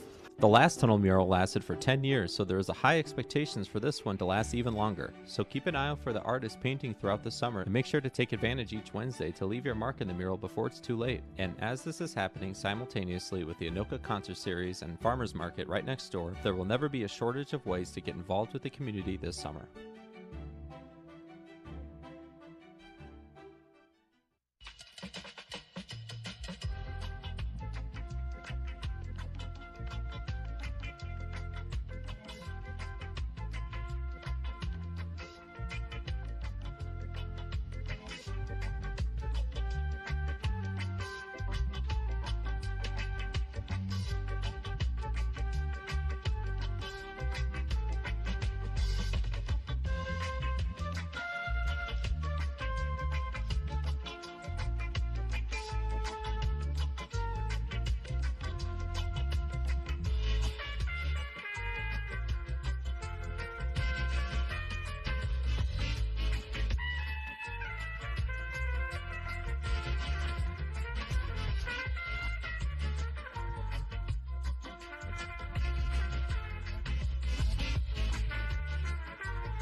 Hey, honey. We thought we'd try something new. Family art hour. What do you think? You got jokes. You're funny. Learn about adopting a teen from foster care. You can't imagine the reward. Learn more at adoptuskids.org. Every day, thousands of kids start vaping. And I can't let this happen to my kid. Of course, it's awkward to talk to your kids about the dangers of vaping. Hey, bestie, how sketch is vaping? It's hard to get their attention. Ready? Go. Yes. Look at that. Yeah, you didn't turn yours over. So if you want to talk to your kids about the dangers of vaping, you got to get it trending.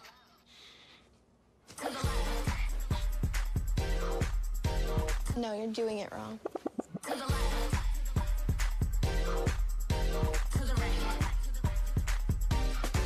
Let's go. Can we talk? Yeah, what's up? Visit talkaboutvaping.org for tips on when and how to have the vape talk. Hey, boss. Okay? Yeah, I'm good. You sure? I said I'm fine.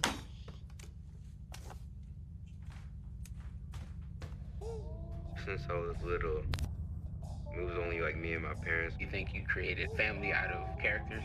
Yeah, of course. I'm gonna take that, make it into a song.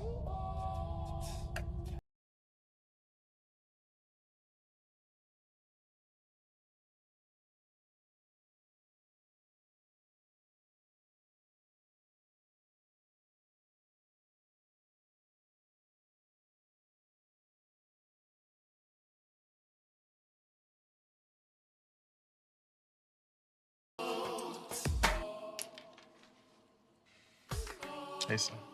Hey, Pop. You can talk to me. It's been really, really hard for me.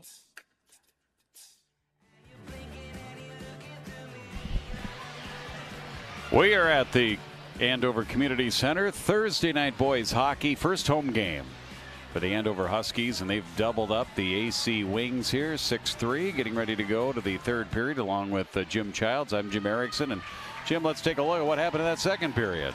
Yeah, right off the bat, Drew Law, like you said, right inside the hash marks, goal, and then Crosby Perry with an unassisted goal. The third goal, Keaton Cole on a nice pass, or on a rebound off of Landon Stringfellow. And then Robbinsdale Armstrong comes back with a power play there, 4-minute power play, as they were able to get a quick goal. Dawson Franke with a goal, and Charlie Gergen with that third goal. Ended up 6-3, 5 goals scored in that second period. Shots were 10-9 in favor of the Huskies. They had a large margin at the beginning of the period, and then the Wings caught up towards the end. Yeah, Andover scoring goals at 4:20, 7:11, and 9:30 of the second period, but then back came the Wings with the Franke goal at 10:20, and then they get the Gergen goal relatively late in the period at 14:19. Special teams, Armstrong Cooper 1 for 2 on the power play. They had that double minor, and that goes as 2 power play chances. Huskies 0 for 1 on the power play here in this hockey game tonight. That was the first power play goal given up by Andover here on the season. They had been 2 for 2. Not a lot of penalties called early on in the season. First 2 games, Huskies had 3 power play chances and had 2 times that they were shorthanded early on in the season. Yeah, a couple missed penalties as well. As you see the Huskies' upcoming schedule, they'll be at Benilde St. Margaret. And then they've got Rogers, Wayzata, Champlin Park, and Moorhead. Those are 5 pretty solid teams. Yep, Champlin Park's got some good players coming back. Playing at the Moorhead Sports Center is always difficult. I think Moorhead and Rogers are playing tonight, if I'm not mistaken. The Huskies get going here right off of the draw, and Babineau throws it up off the shoulder of the goaltender, Braden Cooper, and out of play 9 seconds into the third period. Yeah, Rogers up 5-2 over the Spuds. You're keeping track of those Spuds, as you are wont to do. Yeah, well, Coach Manny and I have conversations about the Spuds every time we meet. Yep. Puck is in the wing zone. Armstrong Cooper in the Reds. Roush got tangled up. Now it's picked up and carried out by Gergen. Gergen comes in, and he gets tripped down. And this is going to be Cogswell again. He reached in for the poke check, and he got the skate. And that'll be a 2-minute minor for tripping, and another power play here for AC. If they can score again here, make it 6-4, it'll really make it interesting in the third. It is, and their power play was strong. Of course, they were on it for 3.5 minutes before they put the one in, and this one is only a 2-minute. 2-minute minor for tripping. Cogswell in the box, and the Wings win the draw, and they work it around. Gergen, straight away Essen, back to the near wing. Cross ice pass. That's Gergen out in front, intercepted and cleared by the Huskies. Pass to Gergen, just a little too hot to handle. Stop it with skip. Skolstad stops behind his net here for the Wings. Wings will play St. Louis Park next on Saturday night, St. Louis Park Rec Center. Gliding in. Makozak in the corner. Spins around, plays it up to the point. Essen with a shot, he scores! Top half of the near circle. And he whizzes one past Conway. And this is a 2-goal game, 6-4. Just like you talked about. Essen right there skates in. He goes right outside the dot. And boy, I tell you what, he couldn't put it in a better spot. Minute 6 into the period on the power play. That's Essen's second of the season.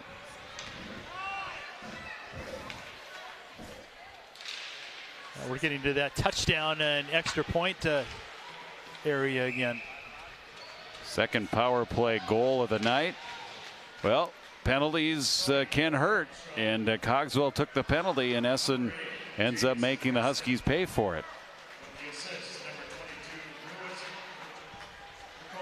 McCozak another assist.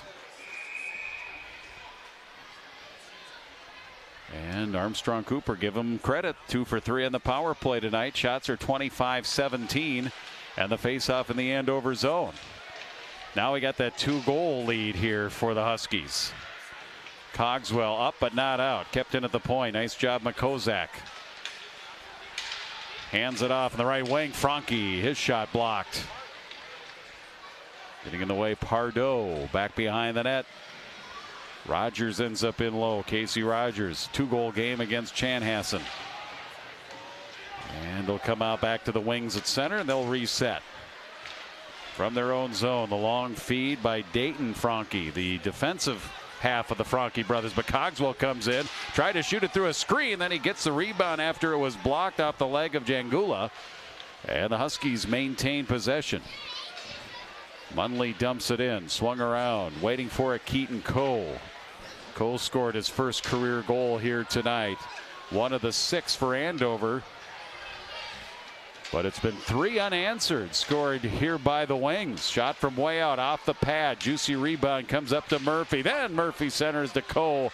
Tried to one-time redirect it in. Goes by him. Up to Murphy and then cleared by the wing. Should be icing on AC, and it is. 14-34. Still a lot of time left in this hockey game and a 2-goal game. Yeah, you got to give the Wings credit. Every period they've come out, the first 2 or 3 minutes, they've really dictated the tempo, and we've seen it again here in the 3rd period.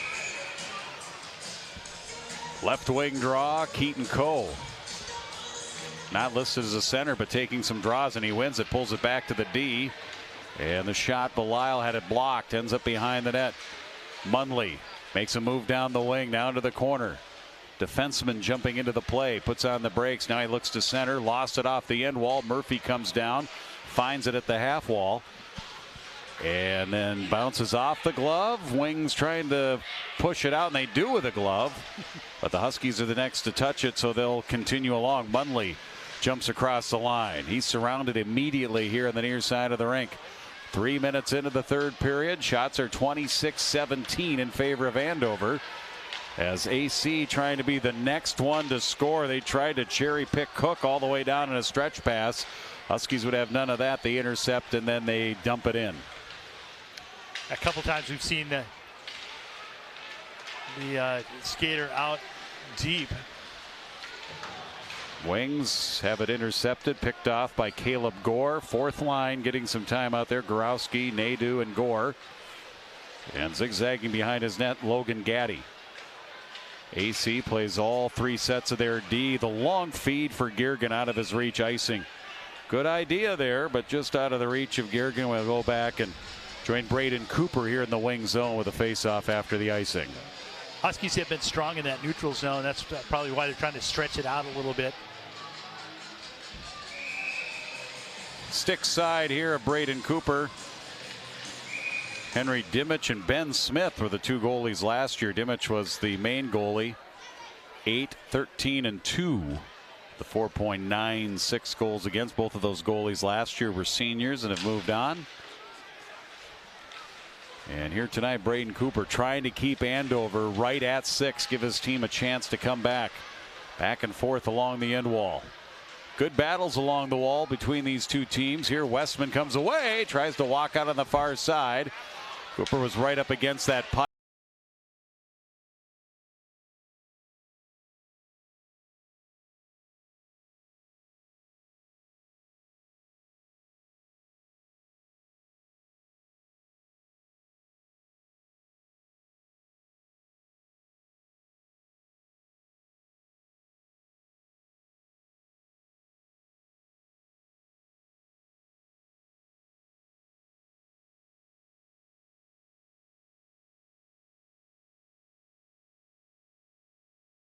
Goes wide. Roush again in the corner. Roush has been all over the place. The big senior Tanner Roush is their leading goal scorer, tied with Essen last year. They each had 19 goals for the Wings. Perry back for Cogswell, too far. Franke behind his net. He and Cogswell along that glass. Perry comes in, finds it, and it almost pinballed into the net. But again, being up against that pipe worked out pretty good for Braden Cooper as he smothers it with a glove. 12:02 left in the third. They continue to to put that forecheck on. You said Tanner Roush just really pickpocketed. You see this how this face-off was started, but face-off win here. Pardo a shot wide. After the win is doing a good job on those draws. Behind the net, Jangula. Another one of the senior defensemen. Their top 3 defensemen are all seniors. So they've got some leadership and experience back there. Dumped in. Weiss John scored the first goal of the game for the Wings. Good crash to the net off of an original save that deflected up into the air. Caden Martin, who scored tonight. He walks across. They got a 3-on-2. Shoot it from the far side outside the circle. They've scored a couple of goals outside the circle. That one deflected wide. Back behind the net, Makozak for the Wings. Stick to stick. Weiss John stood up just shy of the line by Rogers. Still gets it in deep. Forces Conway to play it. Knocked down. Comes back here. Quick shot. And a left pad save.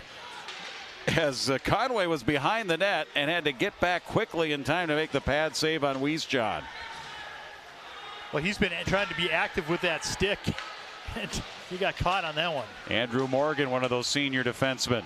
Centering pass attempt by Cook. Didn't quite connect there to Gladney. Huskies push it back. They find it deep.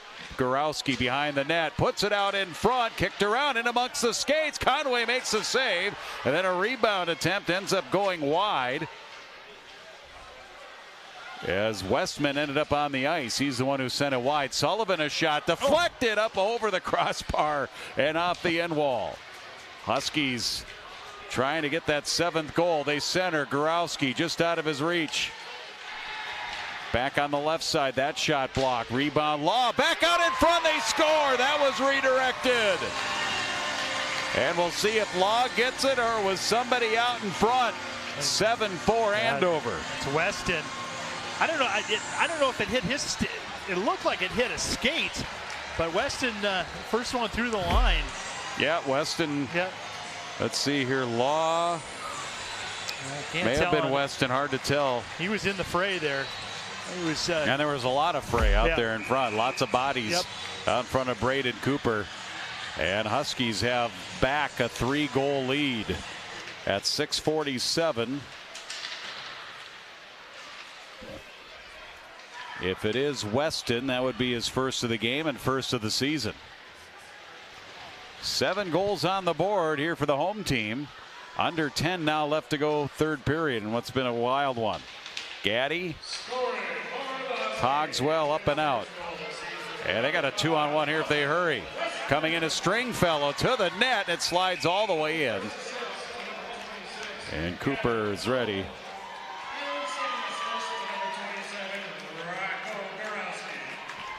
Gorowski and Sullivan got the assist. I'm guessing that's going to get changed to Law since Law was the one that initiated. Yeah, who did they say? Did they say Weston? Who did he give the goal to when they announced? Weston got the goal. Yep. Here's another angle. I think it went off the defender, but again, still hard to tell. Yep. So 7-4. Regardless of who got it, Andover expands their lead here in their first home game of the season. Tanner Roush getting moving the other way. Long pass, cross rink to Giergen. Giergen run into there by Pardo in the corner. Pardo still winning battles there. Giergen goes down. Roush gets it back. He's got a long reach. Tried to go back to Giergen. And the Huskies ready for that. Mundley intercepts. Try to ring it out of the zone. Now they'll bring it up with a headman pass for Cogswell. Didn't have it. Now he gets it. Backhands it around away from Skolstad. Babineau jumps in. Bouncing puck back below the goal line. Setting up is Skolstad. 9 minutes left to go here in the third period. 11 goal performance here combined. 7-4 Andover Huskies. At center, Cole comes in 1-on-2. Tried to make a move. It slides in. Cooper takes the puck and pokes it back behind. Then it comes back to him. Cole trying to center. Puck on a string to Cogswell along the end wall. Cogswell watched by Skolstad. Cogswell still has it. fresh player. Martin coming off the bench joins the play, takes the cross ice pass. Penalty coming up here on Armstrong. Cooper delayed penalty, redirected rebound. Murphy right there, and Cooper makes the save. A power play coming up here for the Huskies. I started to count the number of players on there. I missed the penalty. But great job by the Huskies to keep control, and Murphy just about knocked another one in. Looks like Jack Jangula is going to go to the box, playing in his 34th career game, the senior defenseman. 2-minute minor. This went off the heel. 2 minutes on the board. Huskies can kind of put this one away if they convert here on the power play here. It's their second power play of the game. They're 0 for 1 here tonight, getting a second opportunity on a power play last year that going into at least the semifinal game of the state tournament was at 35%. Munley, good job keeping the puck alive. Up to the point. Stringfellow shot out top of that blue paint as Cooper cradles it and freezes play with a minute and a half, minute 35 to be exact, left in the man advantage. Huskies have had a nice job trying to get a screen in front of Cooper. Seen a couple where have snuck past him. Sullivan right there trying to get into the vision. Essen and Cole. Cole's been doing a nice job on the faceoffs. Andover wins that. Cogswell is a high stick, 2-minute minor on Jangula. Stringfellow, Cogswell, all here in the near wing. Cross ice pass, good stick there in the middle by Essen, but they can't clear. Huskies keep it and get the puck back deep again. Cogswell keeps it up to the point. Stringfellow, and that's going to be a cross check. That looked like it was high. Stringfellow delivered a high check on Andrew Morgan. There was a similar one where the AC player did that to one of the Andover players, and they didn't see it or didn't call it. This one they did see and call. And let's see who's going in. That'll be Cogswell, yep. Cogswell, that's his third penalty tonight, unfortunately. Things, some frustration on the wing side, and things are physical here. And that was the kind of game, style of play that the Wings were coming in with here, was a more physical style. Yeah, right here, you can see he just gets up high. That's. Well, that should be Stringfellow. They might have the wrong guy in there. Yeah. 11 is in there. Yeah, they got Cogswell in there. And that was clearly Stringfellow, unless that wasn't what they called.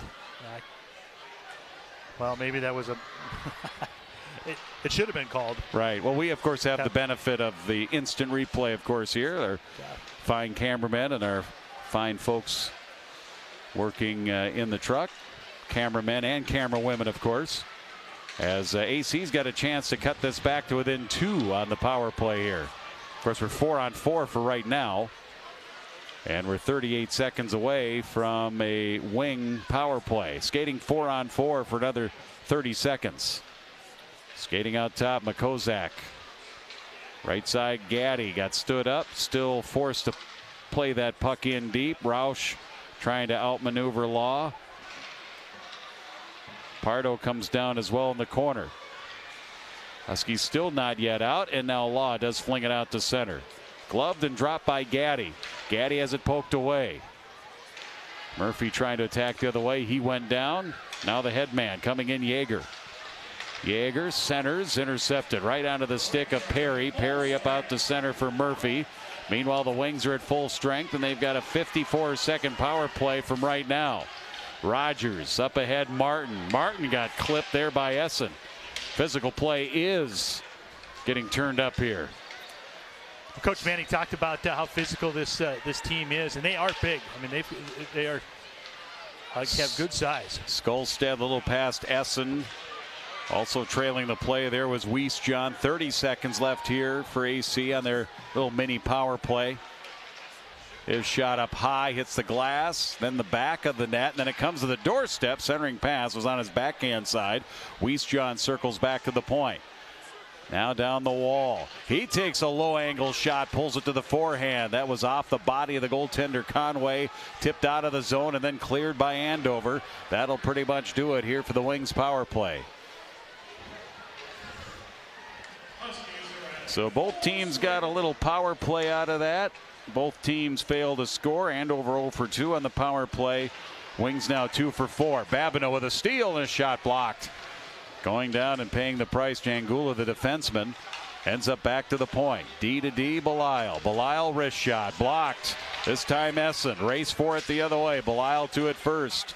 Gives it up to Cogswell. He circles around the center circle. Gains a zone. 3-on-2 at the line. Cogswell, a little shot, gets checked into that door. Back up to Belisle, kind of fanned on his dump in, and then a race the other way. This is going to be Franke, and Belisle did a nice job as Franke made it to the blue line. We're getting another penalty. This one's going to be on the Wings. Or is it?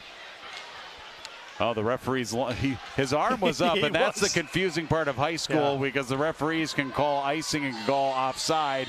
So the Wings were in offside. His arm goes up, and Conway, just like me, go, oh, it's a penalty. Conway's leaving the net, but actually it was because the Wings were in offside. It was the delayed offside at the time, and then we get an offside the other way regardless here. When you're used to only seeing linesmen calling offside at other levels of hockey, then you see that orange arm up. You go, hello. 7-4. Huskies lead. Shot from way out. Wraparound attempt. It comes out in front with Cooper, the goaltender, out of position after making the initial save, and the Wings bring it back. Drop pass up to the line. Here comes Jangula's shot, and a save made by Conway. Good little attack into the zone there by Armstrong Cooper with 4:09 left. Yeah, able to drag the defense to the far side. Angula with glove save. Yeah, cool, good vision. The shooting lane, nothing blocking Conway. Girgon in the draw behind the net. Huskies, little touch pass ahead. Gorowski through center.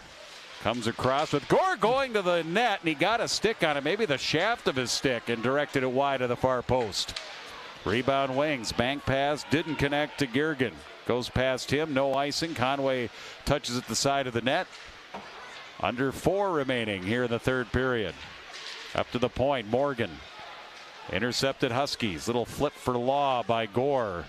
Past him. Icing on Andover. I tell you what, early in the season, the Wings have a good idea where they're going to be on the ice, and have a good spacing, and they've looked offensively, have looked pretty tough tonight. Essen for Armstrong, Cooper, and Weston with the goals this period here for Andover. Each team with 1 goal. It was 6-3 coming into this third period. This has so far been our lowest scoring period of the game, but there's still 3:20 left. So who knows what will happen as the Wings go after it here in their end. Near corner. Martin does a nice job battling 2 different players in red. Now it comes out to neutral. Yeager gains the offensive zone. A little bit behind Mac Murphy, 4th liner out there getting some minutes here late in the game. Huskies come back on the attack. Cole forced wide there. Good play by the Wings, forcing him wide, lowering the percentage of that shot. Ends up in the glove and held on to by Braden Cooper. Cooper's made some nice saves tonight. Giving up, give up 7. You don't feel great about that, but he's going against. I mean, every line has had some good opportunities and good pressure put on the Wings tonight. Dawson Franke in against Perry. Perry wins the draw, but then Cogswell's pass ended up going off the legs of Cook and all the way back here in the Husky zone. Andover cross ice pass out of the reach of Munley. Munley goes back to retrieve. Under 3 now remaining in this one. Babineau, long pass. Looking for somebody to drop to, and he does. Cogswell, wrist shot deflected out of play. Protective mesh netting that protects the scoreboard. 2:56 left here in the third. Let's take a look at our fan of the game, Jim. Who could that be? Multiple. Andover Youth Hockey well represented tonight. It was youth night tonight. Yes. Any one of those could be our fan of the game, or we could call it fans of the game. The fans of the game. I think we could take those liberties. Well, you can. The big paycheck can. Exactly. And then I'll pass it on to those young men. I'll buy them each a Snickers. How about that? There's a little tip in, and Cooper again. We have Cooper on one side and Conway on the other. It wasn't Cal Conway's brother, Cooper Conway? It is Cooper so Conway. So that could be very confusing. Yep, it certainly is. Trying to jam it in. Good job by Caleb Gore.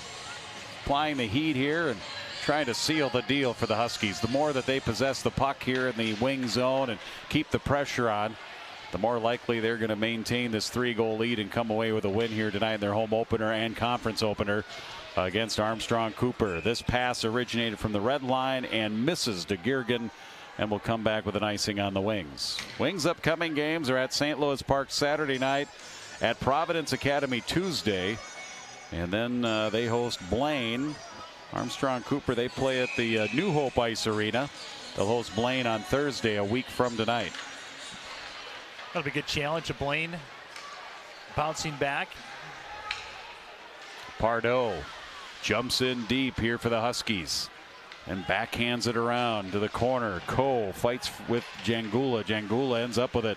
Roush through the center circle. Comes in on the backhand on the left wing. Brings it to the forehand and right into the chest of Conway, and he'll hold on.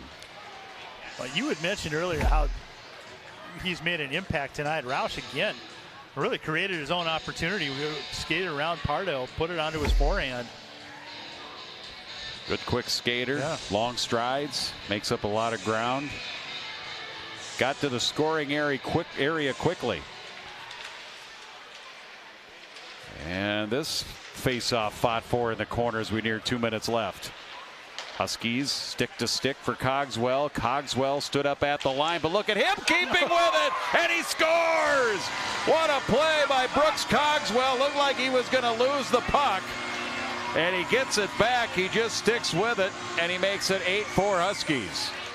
What a great job. He's got 3 assists on the night. This time he's able to finish it himself as he was able to get around the defenseman. Got it to his forehand, put it right past Cooper for goal number 8. Yeah, and his first of the season, his 4th point of the night. It's been a big night for Brooks Cogswell and that top line. Of course, we mentioned at the beginning of the broadcast, we haven't talked about much of it during the broadcast, and Coach Manny mentioned it as a shot in the glove of Cal Conway, but the injury to Ben Dahl, who was their top returning scorer, and he has been unavailable, and it sounds like he won't be back until Christmas, but he was their 5th overall scorer on last year's team with 22 points, 8 goals, and 14 assists. So once they get him back, they'll add some offensive punch here, although they haven't needed any extra offensive punch here tonight. 8 goals on the board here for Andover. With 1:40 left. Gorgos in the corner. We'll get the assist here for you. Babineau.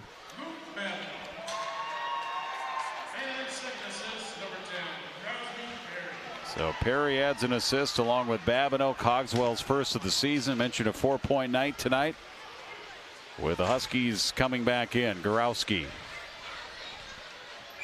Back check by Franke. And back behind the play, we're going to get a slash.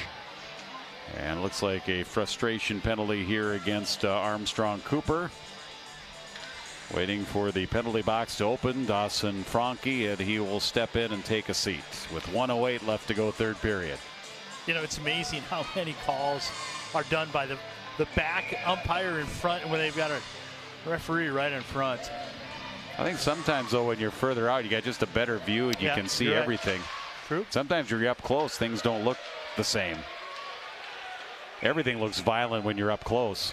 And I think when you're further out, you get a little bit better, become more of the view from 30,000 feet. Puck was played with a high stick, so we get a stoppage here with 1:01 left to go. Huskies after tonight, they'll go to St. Louis Park Rec Center. They'll play Tuesday next up at Benilde St. Margaret's.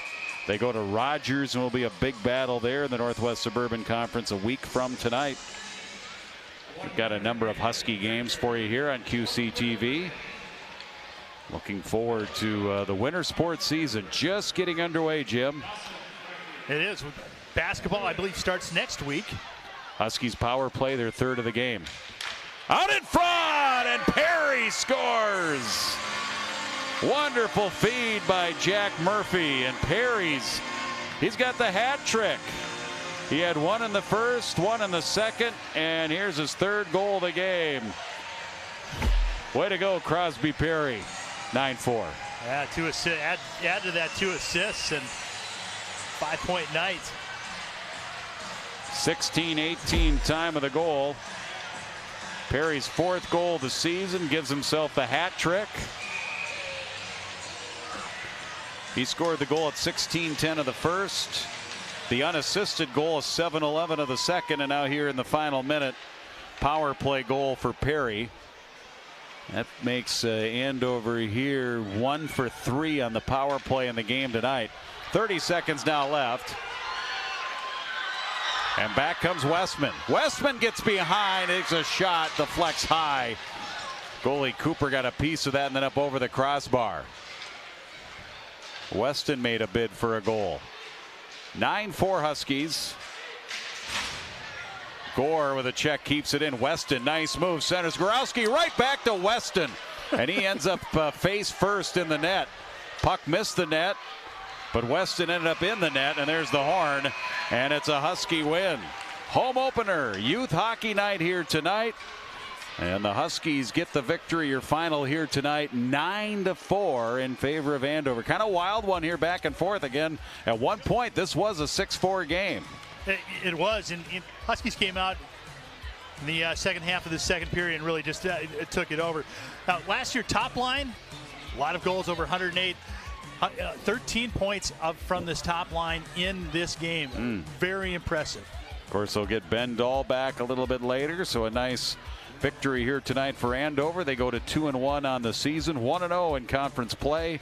Again, they'll be at St. Louis Park on Saturday, and for Armstrong Cooper, their record falls to 1-2, and their next game at Benilde St. Margaret's, or excuse me, at St. Louis Park on Saturday, and over at Benilde St. Margaret's coming up on Tuesday. And the Huskies win their 7th consecutive game against the Wings of Armstrong Cooper. And there's our upcoming broadcast schedule. Next up tomorrow, girls hoops. Big matchup, Huskies and Tornadoes. It's an A-Town classic again, a crosstown rivalry. Then we got girls basketball with these few coming up to Andover. Boys hockey, Osseo against Anoka. That'll be a good one on the 7th. And then finally, girls basketball. Cambridge Isanti comes and visits Andover as well. So for everybody here at the Andover Community Center, for everybody in the truck, everybody working our crew here tonight on QCTV, along with Jim Childs, I'm Jim Erickson. And again, your final tonight, Andover, and their home opener and conference opener 9, Armstrong Cooper 4. Good night, everybody. You've been watching high school hockey on QCTV Sports.